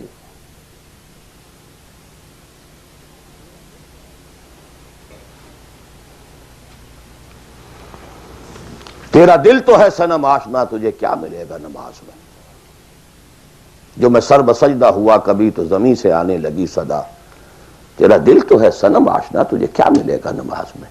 تمہارے دلوں میں تو مال کی محبت ہے، جائیداد کی محبت ہے، اولاد کی محبت ہے، بیویوں کی محبت ہے، اور کہیں نام رکھا ہوا اللہ کا بھی اور رسول کا بھی. وہ چھٹانک ہے تو یہ سیر ہے. یہ کیا ملے گا نماز. دلقت بیچے کے اور آید و تسبیح و مصلی. یہ ساری گدڑی جو تم نے صوفیوں والی پہن لی ہے اور مصلی کندھے پر ہے، کس کام آئے گا. دس از دی کرکس آف دی میٹر. یہ ہے تو سب کچھ ہے، اور یہ نہیں ہے تو کچھ نہیں. اب جہاں تک اس کا تعلق ہے کہ وہ جد و جہد کیسے ہو، کس طرح کی جائے، طریقہ کار کیا ہو، اس میں میں اس وقت نہیں جانا چاہتا. وہ ایک بالکل ڈفرنٹ ایشو ہے. یہ ایشو کلیئر ہو جائے تو پھر آدمی خود تلاش کرے گا. If there is no other way out, اب تو وہ خود تلاش کرے گا. پیٹ کھانے کو مانگتا ہے تو کہیں کوئی رسی چلاتا ہے، کہیں کوئی ٹوائلٹ صاف کرتا ہے، کہیں کچھ اور کرتا ہے، کہیں برف کے شاول اٹھا کے پھینک رہا ہے 10-10 گھنٹے. کسی کو کہنے کی ضرورت نہیں کہ یہ کام ضرور کرو، پیٹ کھانے کو مانگتا ہے. It's your own requirement. جب یہ محسوس ہو جائے یہ میرا فرض ہے، اور یہ فرض ہے، یہ کوئی اضافی نیکی نہیں ہے، یہ نوافل نہیں ہے. نوافل تو اگر دین کا ماحول، دین قائم ہوتا پھر تو نوافل کا میدان تھا. جڑ سے وہ نظام ہی نہیں ہے تو فرض عین پہلا یہ ہے کہ اس کو بدلو. اگر یہ معلوم ہو جائے کہ اگر میں یہ نہیں کر رہا تو میں کافر شمار ہو رہا ہوں، میں ظالم شمار ہو رہا ہوں، میں فاسق شمار ہو رہا ہوں. لستم علی شیء حتی تقیموا التوراۃ والانجیل وما انزل الیکم من ربکم یا ایھا الذین آمنوا لستم علی شیء حتی تقیموا القرآن وما انزل الیکم من ربکم. اب جہاں تک اس کا تعلق ہے کہ وہ جد و جہد کیسے ہو، کس طرح کی جائے، طریقہ کار کیا ہو، اس میں میں اس وقت نہیں جانا چاہتا. وہ ایک بالکل ڈفرنٹ ایشو ہے. یہ ایشو کلیئر ہو جائے تو پھر آدمی خود تلاش کرے گا. If there is no other way out, اب تو وہ خود تلاش کرے گا. پیٹ کھانے کو مانگتا ہے تو کہیں کوئی رسی چلاتا ہے، کہیں کوئی ٹوائلٹ صاف کرتا ہے، کہیں کچھ اور کرتا ہے، کہیں برف کے شاول اٹھا کے پھینک رہا ہے 10-10 گھنٹے. کسی کو کہنے کی ضرورت نہیں کہ یہ کام ضرور کرو، پیٹ کھانے کو مانگتا ہے. It's your own requirement. جب یہ محسوس ہو جائے یہ میرا فرض ہے، اور یہ فرض ہے، یہ کوئی اضافی نیکی نہیں ہے، یہ نوافل نہیں ہے. نوافل تو اگر دین کا ماحول، دین قائم ہوتا پھر تو نوافل کا میدان تھا. جڑ سے وہ نظام ہی نہیں ہے تو فرض عین پہلا یہ ہے کہ اس کو بدلو. اگر یہ معلوم ہو جائے کہ اگر میں یہ نہیں کر رہا تو میں کافر شمار ہو رہا ہوں، میں ظالم شمار ہو رہا ہوں، میں فاسق شمار ہو رہا ہوں. لستم علی شیء حتی تقیموا التوراۃ والانجیل وما انزل الیکم من ربکم یا ایھا الذین آمنوا لستم علی شیء حتی تقیموا القرآن وما انزل الیکم من ربکم. ہمارے ہاں تمہاری کوئی حیثیت ریکگنائزڈ ہے ہی نہیں جب تک کہ تم قائم نہیں کرتے. اور قائم کرنے کا بدل کفارہ کیا ہے کہ اپنا تن من دھن لگا دو. قائم ہو نہ ہو جائے تو کیا کہنے، گر جیت گئے تو کیا کہنا، ہارے بھی تو بازی مات نہیں. قل هل تربصون بنا الا احدى الحسنيين. ان دونوں حالتوں میں ہمارے لیے تو حسنہ ہی حسنہ ہے. سب کے سب مر گئے، قتل ہو گئے، رومیوں کے ہاتھوں سب ہلاک ہو گئے، تب بھی ہمارے لیے تو کامیابی ہی کامیابی ہے. اور ہم جیت کر اگر آ گئے تب تو تم بھی کہو گے کہ کامیابی کے ساتھ لوٹ آئے. تو ہمارے لیے تو کس چیز سے ڈراتے ہو؟ جب منافقین مدینہ کہہ رہے تھے لا تنفروا فی الحرب، کیا ہو گیا تمہارا دماغ خراب ہو گیا ہے؟ اب تک تو یہ عربوں کے آپس کی انفائٹنگ ہوتی تھی. You are going against Roman empire having standing armies, trained armies, Roman legions, You want to confront them? ہوش کے ناخن لو. جواب کیا دیا گیا؟ قل لن يصيبنا الا ما كتب الله لنا هو مولانا هل تربصون بنا الا احدى الحسنيين. We don't have to lose anything. ہر حال میں جیت جیت ہے. گر جیت گئے تو کیا کہنا، اور ہارے بھی تو بازی مات نہیں. سکسس ہی سکسس.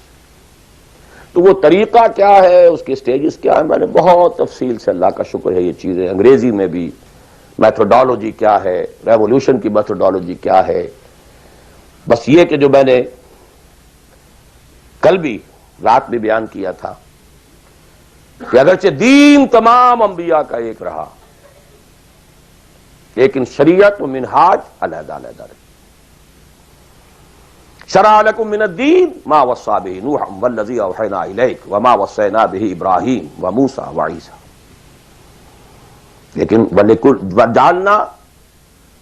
جَعَلْنَا مِنْكُمْ شِرْعَةً وَمِنْهَاجًا. شریعت سپریٹ، منہاج سپریٹ.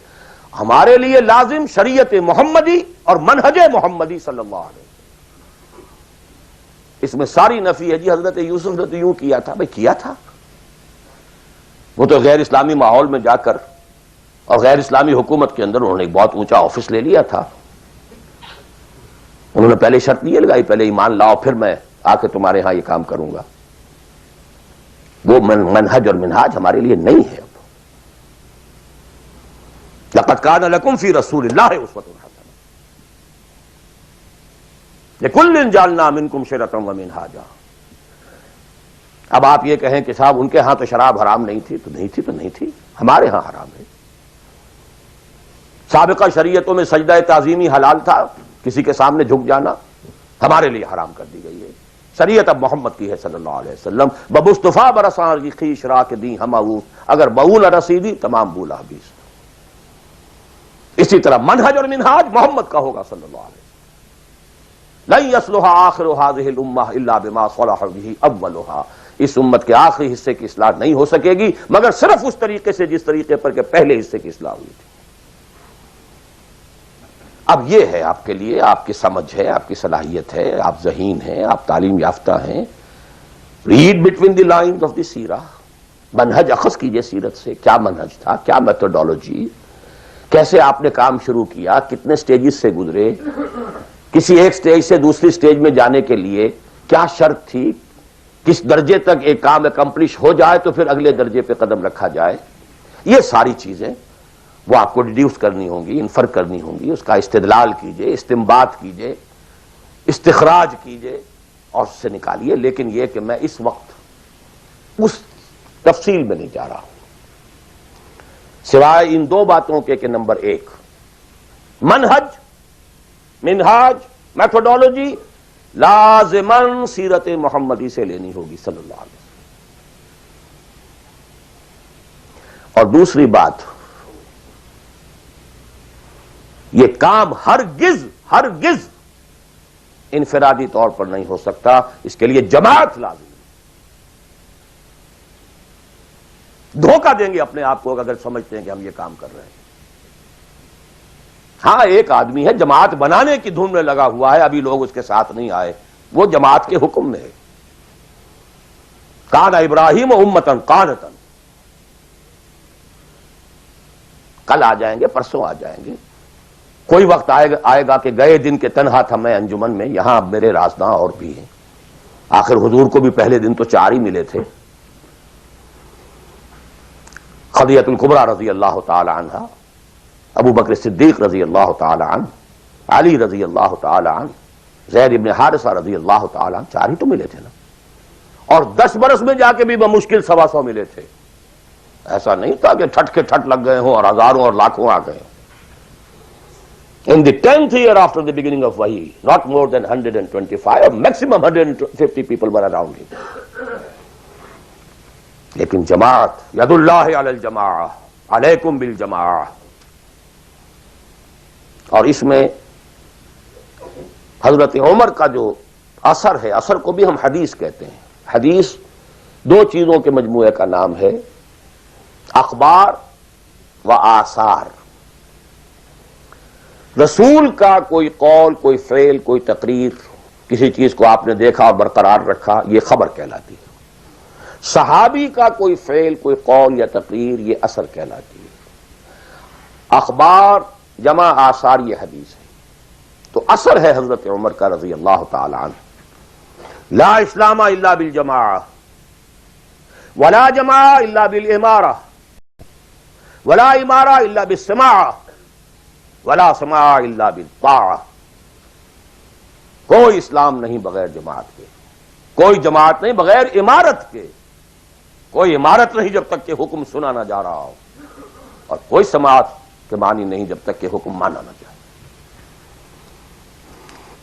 جماعت ایسوسیشن نہیں، انجمن نہیں، سوسائٹی نہیں، ادارہ نہیں۔ Institution is something else, association is something else, organisation, party, حزب اللہ، حزب الشیطان، clear cut polarization. This polarization takes some time. وقت لگتا ہے۔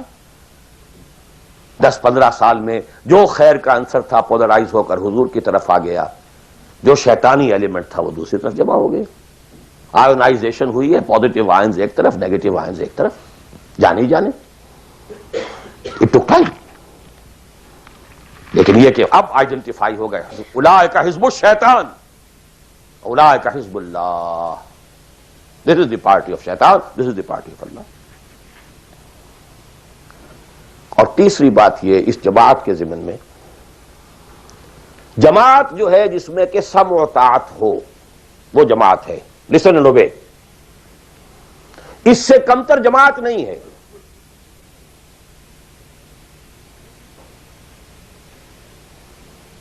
لیکن یہ جماعت مختلف قسم کی ہو سکتی ہے۔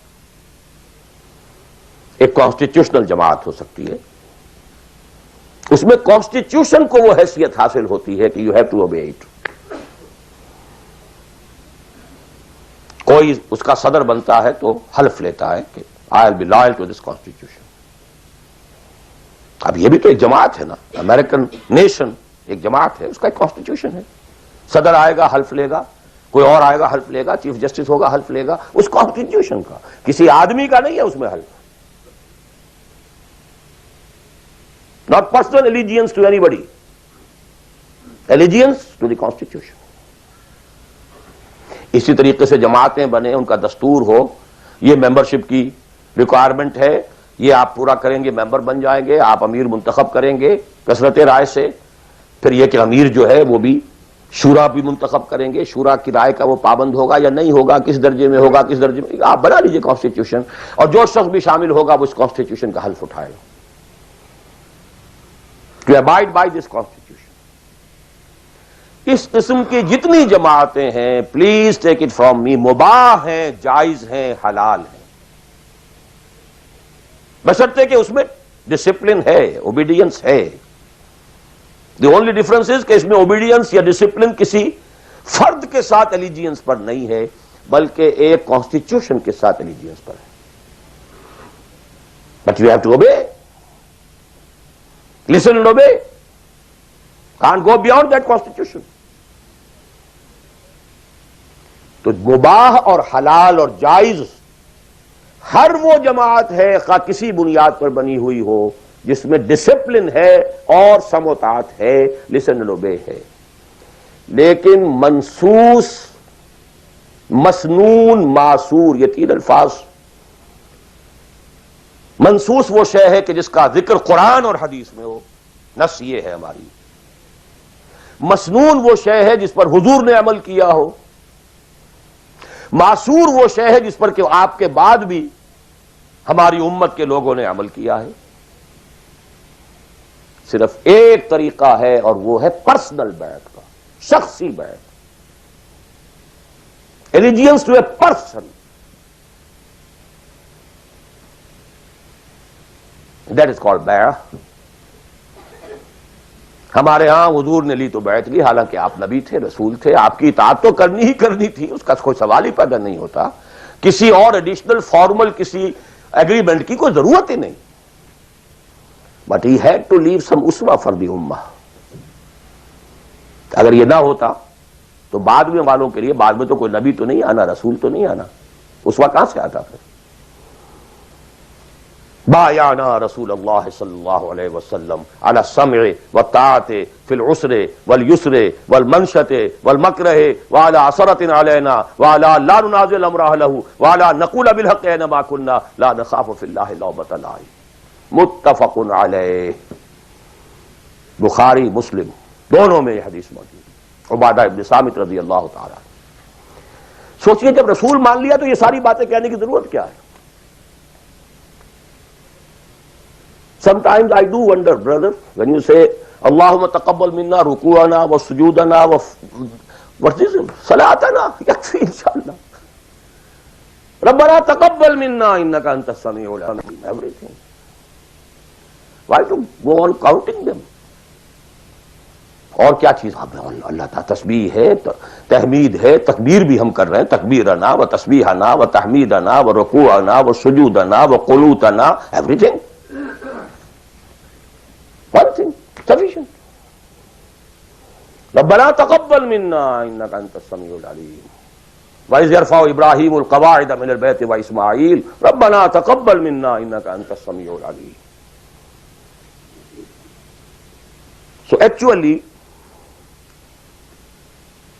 but here we find, اطاعہ حضور کے لیے ایک بات تھی، ماننا ہے، ہر حکم ماننا. لیکن یہ ساری شرطیں کیوں دی محمد نے صلی اللہ علیہ وسلم؟ It was not an oratory, یہ کوئی خطابت نہیں تھی، لفاظی نہیں تھی. یہ در حقیقت اس جماعت کے لیے ناگزیر شرائط ہے. سمع و طاعت فی العسر والیسر، سننا اور ماننا چاہے مشکل ہو چاہے آسانی ہو. والمنشط والمکرہ، چاہے طبیعت آمادہ ہو اور چاہے طبیعت پر جبر کرنا پڑے. کوئی معاملہ تھا، فیصلہ ہوا ہے جو آپ کی رائے کے خلاف ہوا ہے، لیکن فیصلہ ہے، امیر کا حکم ہے. اب آپ کو اپنی طبیعت پر جبر کرنا پڑے گا اسے ماننے کے لیے، ماننا ہوگا. اور اگر فیصلہ آپ کی رائے کے مطابق ہوا ہے تو آپ بڑے شرح صدر کے ساتھ اس پر عمل کریں گے. وَعَلَىٰ عَثَرَةٍ عَلَيَّ، چاہے آپ دوسروں کو مجھ پر ترجیح دے دیں، that is the main thing. جماعتوں کا بیڑا غرق تو ہوتا ہے اس چیز سے. آپ نے اس کو کیوں بنا دیا؟ میں پرانا آدمی، میں سینئر آدمی، آپ نے زید ابن حارثہ کو بنا دیا. یہ تو آزاد شدہ غلام ہے. بڑے بڑے جلیل القدر جو ہیں قریش کے سردار اس کے کہہ جائیں گے. حضور کا چچا زاد بھائی ساتھ ہے. زید شہید ہوئے ہیں. جعفر طیار رضی اللہ تعالی عنہ، ابن ابی طالب، he was under him. پھر آخری لشکر میں آپ نے اسامہ کو بنا دیا، اور ستم بالا ہے ستم. ینگ مین، اس کی کمانڈ میں آپ دے رہے ہیں کبار صحابہ کو. No, it's your prerogative. To whomsoever you give the office, it's your prerogative. We are not going to question it. کبھی نہیں آپ پر اعتراض کریں گے. علی عثرۃ علینا، آپ جس کو چاہیں ہم پر ترجیح دیں. لا ننازع الامر اہلہ، اور جس کو آپ ذمہ دار امیر بنا دیں گے اس سے جھگڑیں گے نہیں، کوآپریٹ کریں گے. وَلَا نَقُولَ بِالْحَقِّ أَيْنَمَا كُنَّا لَا نَخَافُ فِي اللَّهِ لَوْمَةَ لَائِمٍ. البتہ جہاں بھی ہوں گے حق بات کہیں گے، جو اپنی رائے ہے وہ ضرور دیں گے، زبان اپنی بند نہیں کریں گے کہ خام خواہ کوئی مذاق اڑے گا میں نے یہ بات کہہ دی. نہیں، I won't withhold my opinion. وہ میں بیان کروں. Complete constitution of حزب اللہ ایک حدیث میں. بہرحال اب آخری بات کی طرف میں آ رہا ہوں. ذرا پھر گن لیجئے کہاں سے ہم چلے تھے. 100 بات کی ایک بات، ہاتھی کے پاؤں میں سب کے پاؤں، ایک لفظ عبادت پورا کر دو، نجات بھی ہے، فوز بھی ہے، فلاح بھی ہے، سب کچھ. اس میں تو یہی ہے کہ آپ کامیاب ہو گئے تو جتنا آپ گڑ ڈالیں گے اتنا میٹھا ہوتا جائے گا، جتنا اور ایکزرٹ کریں گے اتنا نمبر زیادہ آتے جائیں گے. وہ پھر رشد بھی ہوگا، سعادت بھی ہوگی، فوز بھی ہوگی، فلاح بھی ہوگی. بٹ منیمم نجات. عبادت کے دو اجزاء لازم، جسم کے مانند ویزیبل جز ٹوٹل اوبیڈینس، روح کے مانند اس کی اصل اسپرٹ اللہ کی محبت. اوبیڈینس اور محبت میں اللہ اور رسول دونوں یکجا، نظری طور پر اللہ اول رسول ثانی، عملاً رسول اول اللہ ثانی. اوبیڈینس میں غلطی ہو جائے وقتی طور پر، غیر شعوری طور پر، بھول میں، چوک میں، جذبات کے طوفان میں، وقتی طور پر ماحول سے اثر انداز ہو کر، ٹھیک ہے فوراً توبہ کر لو، اللہ معاف کر دے گا. ایک گناہ بھی اگر مستقلاً جان بوجھ کر اپنی زندگی کے اندر داخل کر لیا تو یہ بگ زیرو ہے، سارا بقیہ زیرو سے ضرب کھا کر زیرو ہو جاتا. تین چیزیں ایکسکلوسیو اللہ کے لیے ہیں. دعا صرف اللہ سے، تعظیم کے لیے جو مظاہر ہیں، قنوت ہو، رکوع ہو، سجود ہو، صرف اللہ کے. اخلاص اور احتساب، مقصد ہو آپ کا اللہ کی رضا اور جزا بھی صرف اسی سے، یہ ایکسکلوسیو اللہ کے لیے تھی. اس کے بعد ہم نے کہا کہ انفرادی اور اجتماعی یہ مختلف دائرے ہوتے ہیں. انفرادی آدمی کر سکتا ہے، چاہے دقت آتی ہے کر سکتا ہو، چاہے بھوک آ جائے، فاقہ آ جائے، جان پر بن جائے، کر سکتا ہو. یہ ایک دائرہ ہے. نہیں کر رہا تو ناہنجار ہے. اور ایک حصہ وہ ہے جو کر ہی نہیں سکتا جب تک کہ نظام نہ بدلے. اور اس میں ویرینگ پروپورشنز رہیں گی. اب میں تھوڑا سا آپ کو ان ویرینگ پروپورشنز کا اور ایک مختلف نسبت و تناسب کا ایک نقشہ دکھانا چاہتا ہوں. بعض ممالک ایسے ہیں اس روئے ارضی پر، دیکھیے ایک ہے کسی اور اعتبار سے کسی ملک کا اچھا ہونا برا ہونا.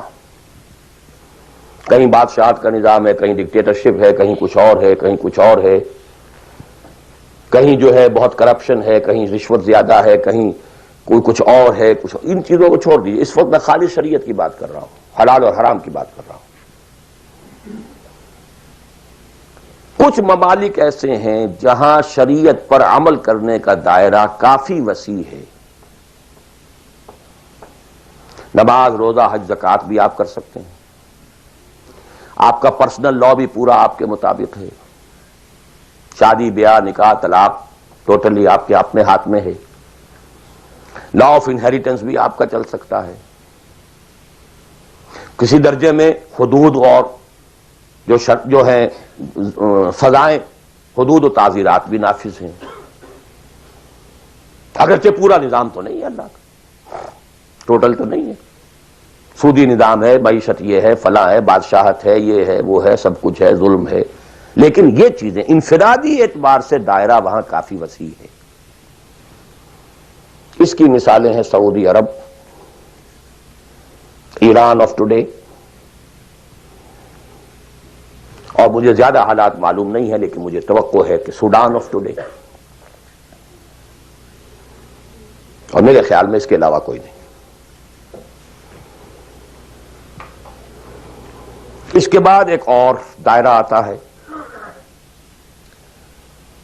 اور وہ میرے نزدیک اس میں ٹاپ پر پاکستان ہے. نماز، روزہ، حج، زکوٰۃ کیجیے. پرسنل لا وہ بھی آپ ویسے کہنے کو وہاں ہے قانون، لیکن یہ کہ بالفعل ایک آدمی چاہے تو اسلامی قانون پر عمل کر سکتا ہے. انہیریٹنس آپ اپنے حساب سے کر سکتے ہیں. دستور میں طے ہے حاکمیت اللہ کی. گویا کہ نظری اعتبار سے وہ ملک جو ہے وہ اللہ کی حاکمیت پر مبنی ہے. قرارداد مقاصد دستور کا جز بن چکی ہے. لیکن پھر نوٹ کیجئے، رشوت ہے، یہ ہے، وہ ہے، ظلم ہے، ناانصافی ہے، یہ سب اپنی جگہ. میں اس وقت شریعت کی بات کر رہا ہوں. ایک آدمی خود وہاں رہتے ہوئے چاہے بھوک آئے، تکلیف آئے، مصیبت آئے، اس کو ہر وقت جو ہے غصہ آتا رہے، یہ کیوں ٹیلی فون کا بل جو مجھے زیادہ آ گیا، یہ کیا ہو گیا، میری جو ہے میری تو کنفرم سیٹ تھی، یہ کیا کر رہے ہیں یہاں پر کہ مجھے بتا رہے ہیں کہ سیٹ نہیں ہے، وغیرہ وغیرہ سب کچھ. لیکن آپ شریعت پر عمل کر سکتے ہیں.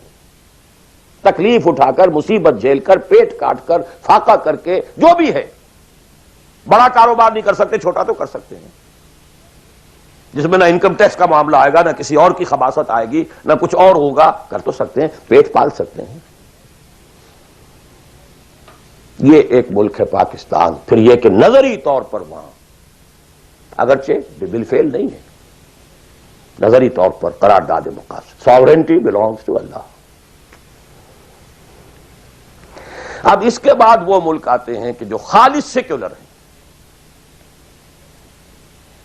لیکن ان میں بھی میرے نزدیک ایک اعتبار سے بھارت بہت بہتر ہے۔ مثلا یہ کہ دو ملکوں کو ذہن میں رکھ لیجئے، ایک امریکہ یا امریکہ کی طرح انگلستان اور فلانستان آل، ایک بھارت سیکولر ہے، لیکن کم سے کم آج کی تاریخ تک مسلمانان بھارت نے اپنا پرسنل لا محفوظ رکھا ہے۔ I salute them. In the face of maximum hardships, کٹر ہندو تلا ہوا ہے کہ یہ کامن سول کوڈ ہونا چاہیے۔ اٹس ویری لاجیکل، ان کی بات بڑی منطقی ہے۔ جب قوم آپ کہتے ہیں ایک ہے، آپ سارے جو ہے سیاسی حقوق وہی لینا چاہتے ہیں کہ جو ہندوؤں کو حاصل ہیں، تو اگر قوم ایک ہے تو سیکولرزم کا تقاضا تو یہ ہے کہ کامن سول کوڈ ہونا چاہیے۔ Why this separate family laws? وہاں کوئی عورت برقع لے سکتی ہے، بلکہ میں سمجھتا ہوں کہ جتنی عورتیں برقعے میں ہندوستان میں آج نظر آ جائیں گی، پوری دنیا میں کسی اور ملک میں نظر نہیں آئے گی۔ Go and see Hyderabad Deccan, I have seen it.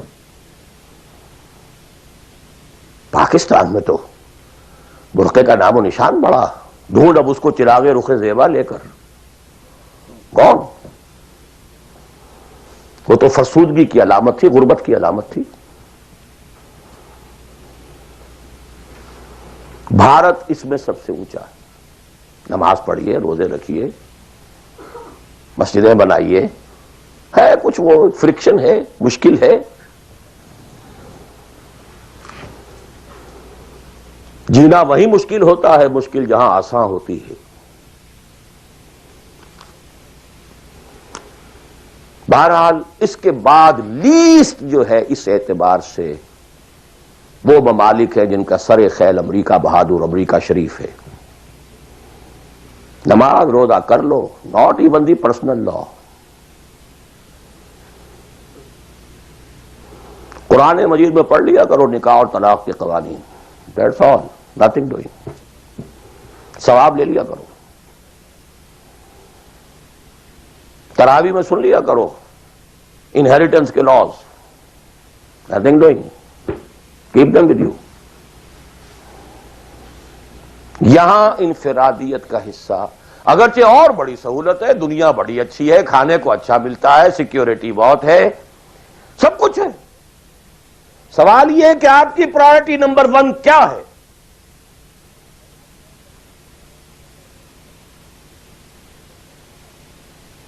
تو بائی چوائس اگر کسی کا مسئلہ ہے تو میرے نزدیک وہ بڑا مخدوش ہے۔ ایک شخص پیدا ہی یہاں ہوا ہے، وہ بات اور ہے بالکل۔ وہ تو ایسے ہی جیسے حضور مکے میں پیدا ہوئے، کفر کفر تھا۔ اسٹرگل کرے، کوشش کرے، جد و جہد کرے، اسی جد و جہد میں جان دے دے، you are successful. But by choice, جہاں زیادہ دین کا حصہ ہے اس کو چھوڑ کر جہاں کم حصہ ہے وہاں آنا، اور کس لیے آنا؟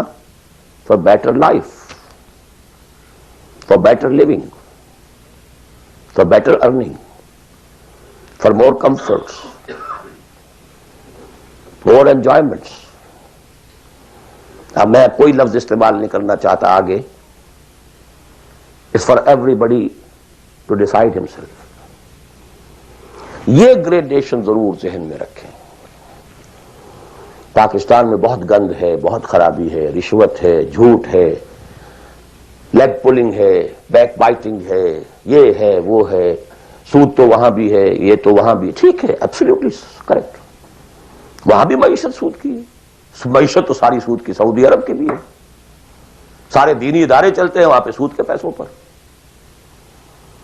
یہ ڈاکٹر غلام مرتضیٰ ملک صاحب نے مجھے بتایا، جو ٹی وی وغیرہ پہ کافی آتے ہیں،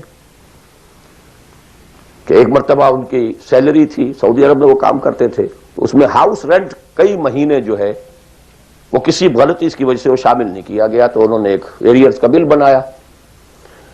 اب وہ بل گیا، اب وہ کئی مہینے ہو گئے، جا کے پوچھتے تھے تو جواب یہ دیتا تھا ما جعل قسط نہیں آئی ابھی۔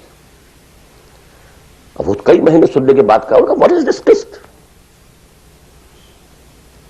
پتہ نہیں آپ کو شیخ؟ نہیں، اتنا روپیہ امریکن بینکس میں رکھا گیا ہے اس ادارے کے نام سے جس کے سود سے آپ کی تنخواہیں ملتی ہیں، وہ سود کی قسط آئی نہیں۔ جیسے دن سعودی عربیہ، آخر سارا پیٹرن تو وہی ہے نا، سیکھا تو یہیں سے ہے جو کچھ سیکھا ہے، فاؤنڈیشنز بنتی ہیں، جو انڈومنٹس ہوتے ہیں، اسی سے ادارے چلتے ہیں، آخر اور کہاں سے ہیں؟ معلم کل تو یہی ہے نا۔ یہ صورتحال، لیکن پھر بھی گریڈز کا فرق جو میں نے آپ کو کہا، وہاں ایک شخص جتنے حصے پر زندگی میں دین پر عمل کر سکے گا، کہیں اور اتنے حصے پر بھی نہیں کر سکتا۔ اس اعتبار سے فرق اور ہے۔ عبادت کے اس کانسیپٹ کو سامنے رکھیے، انفرادی، اجتماعی، ویئرنگ ڈگریز۔ اب ظاہر بات ہے، آخری پوائنٹ ہے میرا یہ، جتنی حالت خراب ہے اتنی ہی شدید محنت درکار ہوگی اور اتنا ہی زیادہ ثواب ملے گا۔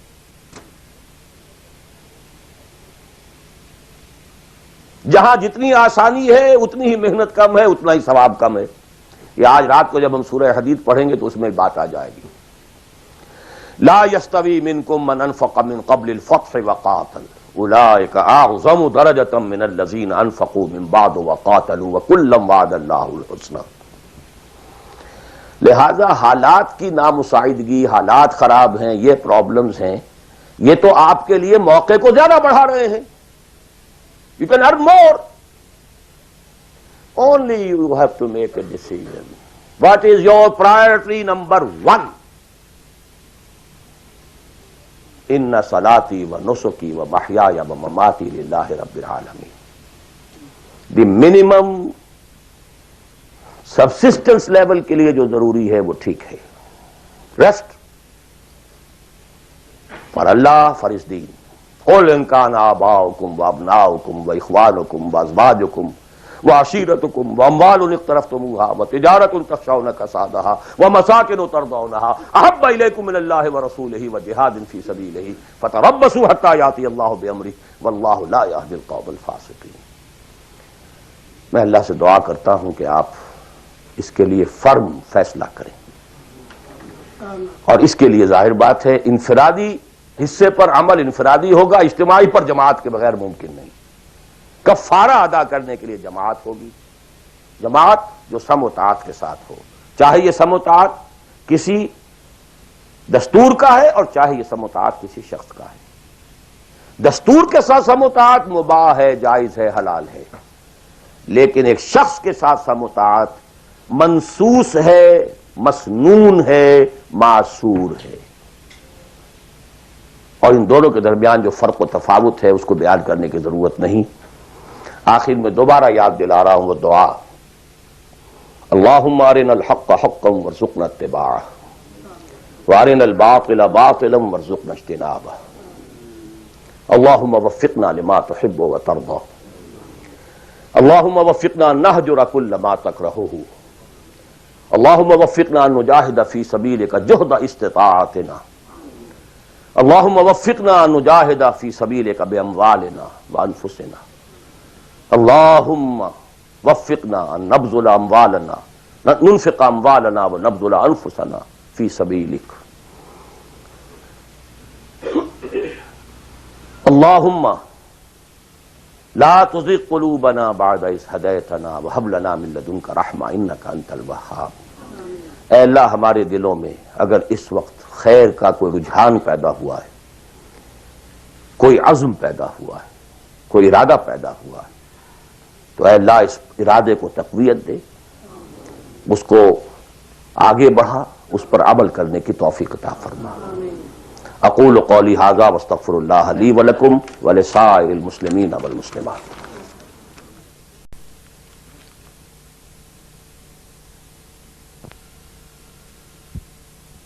ڈائریکٹ ایک شے فی نفس ہی حرام ہے، نجس ہے. ایک شخص کھا تو رہا ہے بکری کا گوشت، بکری بھی اس نے خود خریدی، خود ذبح کیا، صحیح تکبیر پڑھی، سب کچھ کیا، لیکن وہ بکری خریدی تھی اس نے کسی کی جیب کاٹ کے، تو کیا کھا رہا ہے؟ حرام. بکری کا گوشت ہے، حرام. اس کو آپ آرگومنٹ کو بلڈ کیجئے. میں نے جو کچھ آج کہا ہے، باطل کے غلبے کے تحت زندگی گزارنا حرام ہے، الا یہ کہ آپ کی پوری توانائی اس کو بدلنے کے لیے صرف ہو رہی ہے. دس از دی کرسٹ آف دی میٹر. باقی تو اب ڈگریز کا فرق ہے، کوئی 50% حرام ہے، کوئی 60% ہے، کوئی 30% ہے، کوئی 100% ہے. سانس لینا حرام ہے. If you have reconciled with it, your very life is haram.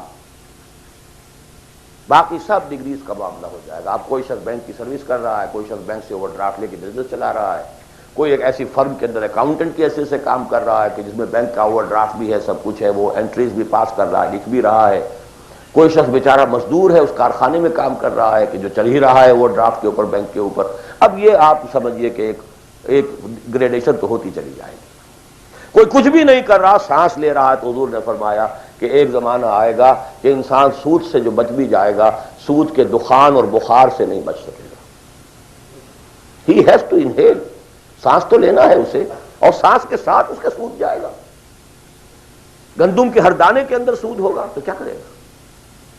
وہ ہے نظام کا معاملہ. اور آج دنیا میں ہم اس جگہ پہنچ گئے ہیں. نظام کی گرفت اتنی اسٹرانگ ہو گئی ہے، انڈیویجول کی حیثیت بالکل نہ ہونے کے برابر رہ گئی. بہت کنٹریکٹ ہو گیا ہے، بہت محدود ہو گیا ہے انفرادی آزادی کا دائرہ. نظام. جی اور کوئی بات؟ جی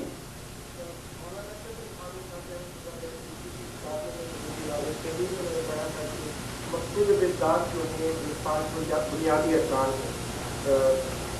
شہادت، نماز، روزہ، زکات، یہ چار 5 چیزیں جو ہیں یہ مقصود بذات ہے.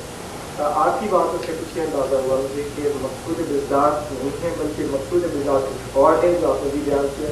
تو ذرا اس فرق کی کچھ وضاحت کرنا چاہیے. میں اس مولانا اشرف علی تھانوی صاحب کی شخصیت سے جو حسن ظن رکھتا ہوں، اس کی بنا پر میرا یہ گمان ہے کہ شاید آپ نے سمجھنے میں غلطی کی ہو، تو میں ان کی بات کی تردید نہیں کر رہا، جو بات آپ کہہ رہے ہیں اس کی تردید کر رہا ہوں. یہ تو اس حدیث صریح کے منافی ہے کہ جو سب سے زیادہ عام ہے اور ہر مسلمان کو یاد ہے، بنی الاسلام علی 5. 5 چیزوں پر اسلام قائم ہے. تو مقصود بالذات کیا ہے؟ اسلام یا نماز، روزہ، حج و زکات؟ اسلام. There are pillars and pillars are there to support the roof.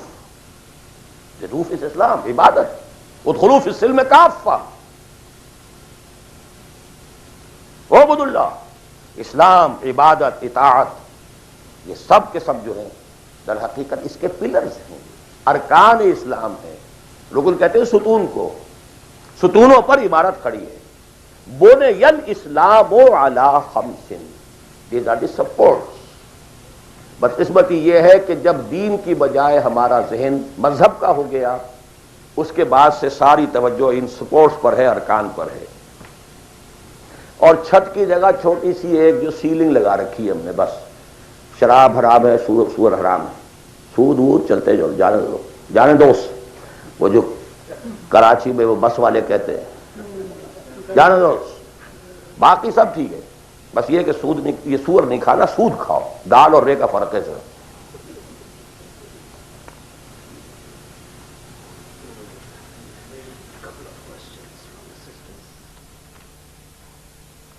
تقریر تو میں نے اردو میں کی تھی، سوال انگریزی شریف میں آ رہے ہیں.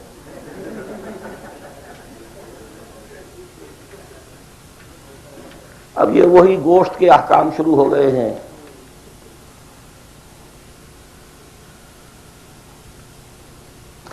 میں یہ سوالات آج نہیں لینا چاہتا.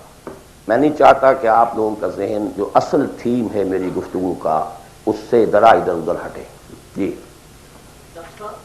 آپ کی بہت سی تقریروں میں پہلے بھی میں نے سنا ہے کہ آپ نے پرفیکٹ کیا ہے کہ یہاں کی بجائے آپ پاکستان میں جو اسلامی نظام کو برپا کرنے کے لیے پرفیکٹ کرتے ہیں، لیکن بہت سے علماء کے دوسرے جو جن میں مولانا یوسف اصلاحی صاحب بھی اور دوسرے بھی ہیں، وہ اس چیز کو کہتے ہیں کہ جو لوگ یہاں آگے ہیں یہ اللہ تعالیٰ کا ایک پروگرام تھا جس کے تحت اس نے ان کو یہاں پہنچایا ہے، اور ان کا یہ کام ہے کہ یہاں اس کام کو جتنا بھی ہو سکتا ہے آگے لے کے جائیں چلیں. اور جو لوگ چلے ہیں اس میں الحمدللہ بہت زیادہ صلاح کی جو ہے نا کام سے آگے بڑھے ہیں، غیر مصنوع ہوئے. اس کے مطلب آپ کی کیا کیا خیال ہے؟ یہ سوال ریکارڈ ہو گیا ہوگا یا نہیں ہوا ہوگا؟ چلیے جواب سے سمجھ میں آ جائے گا کہ سوال کیا ہے. دیکھیے میں نے ایک بات عرض کی تھی، جو شخص کہیں پیدا ہوا ہے اس کے اوپر پہلی ذمہ داری اسی جگہ کی ہے. اسی جگہ کی زبان کو وہ صحیح سمجھتا ہے، صحیح بولتا ہے، اسی زبان میں وہ صحیح کمیونیکیٹ کر سکتا ہے. یہ ہے شریعت کا مستقل اصول. اب اگر کوئی یہاں پیدا ہوا ہے، چاہے اس کے والدین آ گئے تھے یہاں پر لیکن وہ تو پیدا یہیں ہوا ہے، اس کے اور جو یہاں کے نیٹو امریکنز ہیں ویدر بلیک اور وائٹ کوئی فرق نہیں میرے نزدیک. آنا نہ آنے کا فیصلہ جو بھی تھا وہ ان کا نہیں ہے، وہ ان کے والدین کا تھا. اور جہاں وہ ہے وہیں انہیں کام کرنا، یہی کام کرنا ہے. طے یہاں پر بھی ہو جائے گا کہ یہاں پر بھی وہی ریشو پروپورشن وہی ہو، پرائرٹیز وہی ہو. یہ فیصلہ اب ہر شخص خود کر سکتا ہے کہ میرے ہاں واقعتاً ریشو پروپورشن کیا ہے. بل الانسان علی نفسہ بصیرہ ولو القی معاذیرہ. آپ میری زبان بند کر سکتے ہیں اپنے جوابات کے ذریعے سے، آپ کا دل بتا دے گا کہ آپ کی ریشو پروپورشن اس وقت کیا ہے. اگر ریشو پروپورشن درست ہے تو یہاں پر بھی اور کسی اور جگہ پر بھی بالکل برابر ہے، کوئی فرق نہیں، ایبسولوٹلی ڈو.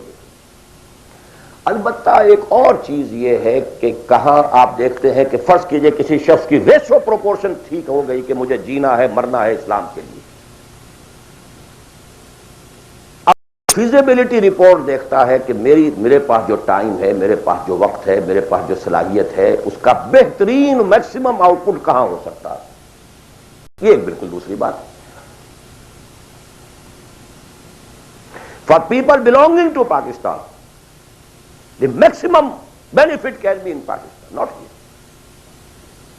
یہ بالکل دوسری بات. آپ کے بھائی بند وہاں، آپ کے بیک گراؤنڈ کو جاننے والے وہاں، آپ کی اخلاقی جو ہے ذمہ داری وہاں کی آپ کی پیدائش ہے، وہاں کی آپ کی بنیادی تعلیم تھی، یہ اپنی جگہ پر ہے. اور دوسرے یہ کہ جو بھی ہمیں اطلاعات ملی ہیں حضور صلی اللہ علیہ وسلم سے، اس سے یہی نظر آتا ہے کہ اسی ریجن میں اسلام کا بول بالا ہوگا. لیکن ظاہر بات ہے یہ میں امریکن سے نہیں کہہ رہا ہوں، میں عربوں سے نہیں کہہ رہا ہوں، جو بلیک امریکنز ہو یا وائٹ امریکن ان سے نہیں کہہ رہا ہوں. وہ تو یہاں کے کام کریں، کیا پتا اللہ تعالیٰ اس سرزمین کو پسند کر لیں. بہرحال جو یہاں آ گئے کسی وجہ سے آئے، اب اس کو بھی چھوڑ دیجئے، وہ ماضی کا ہے. ان کے لیے یا تو اگر تو طے کر لیں کہ اب حقیقت میں چاہے فاقہ آئے چاہے کچھ ہو ہمیں کام یہ کرنا ہے، تو پھر تو میں پاکستانیوں کے لیے تو پریفر کرتا ہوں، اسپیشلی دی فرسٹ جنریشن، وہ اپنی اگلی جنریشن یہاں سے بلوا دیں کام اور آئیں واپس. ان کے بھانجے بھتیجے اور بھائی اور سالے اور بہنوئی سارے وہاں رہتے ہیں، بہت سو کے ماں باپ بھی وہاں پر ہیں. And we have much at stake over there. The only country in the whole of the world which was founded in the name of Islam. Maulana Abul Kalam آزاد تک کا کہنا یہ، حالانکہ وہ پاکستان کے بہت مخالف تھے، لیکن پاکستان بننے کے بعد انہوں نے کہا اب پاکستان کے ساتھ اسلام کی عزت وابستہ ہے. تکبیر، اللہ اکبر، تکبیر، اللہ اکبر. یہ ہے. اسی طرح مولانا مدنی رحمۃ اللہ علیہ نے فرمایا، حالانکہ پاکستان کے شدید مخالف تھے، ڈابھیل تشریف لائے ہوئے تھے وہ، وہاں کسی نے چھیڑ دیا وہ، پارٹیشن کے کچھ عرصے کے بعد کی بات ہے. پاکستان کے بارے میں کیا خیال ہے، وہ سمجھ گئے کہ یہ کیا چاہتا ہے مجھ سے. انہوں نے کہا کہ بھائی مسجد کے تعمیر ہونے سے پہلے اختلاف ہو سکتا ہے کہ یہ جگہ صحیح ہے یا نہیں ہے، کیا سائز ہونا چاہیے، کیا بننا چاہیے۔ مسجد بننے کے بعد مسجد مسجد ہے، اس کی حفاظت ہر صاحب ایمان کا فرض ہے۔ ہمیں اختلاف تھا، پہلے تھا، یہ مولانا مدنی کہتے ہیں، اور یہ مولانا محمد مالک کاندھلوی، وہ بھی اب فوت ہو چکے، انہوں نے ہماری قرآن کانفرنس کے اندر یہ جب قول سنایا، میں چیخ پڑا، میں نے کہا مولانا کہاں آپ یہ چیزیں چھپا کر بیٹھے ہوئے ہیں؟ پاکستانی تو سب کے سب آج بھی گالیاں دیتے ہیں مولانا مدنی کو، آپ نے بتایا نہیں یہاں پر کہ مولانا مدنی کا تو یہ موقف تھا پاکستان بننے کے بعد، پہلے اختلاف تھا، ٹھیک ہے۔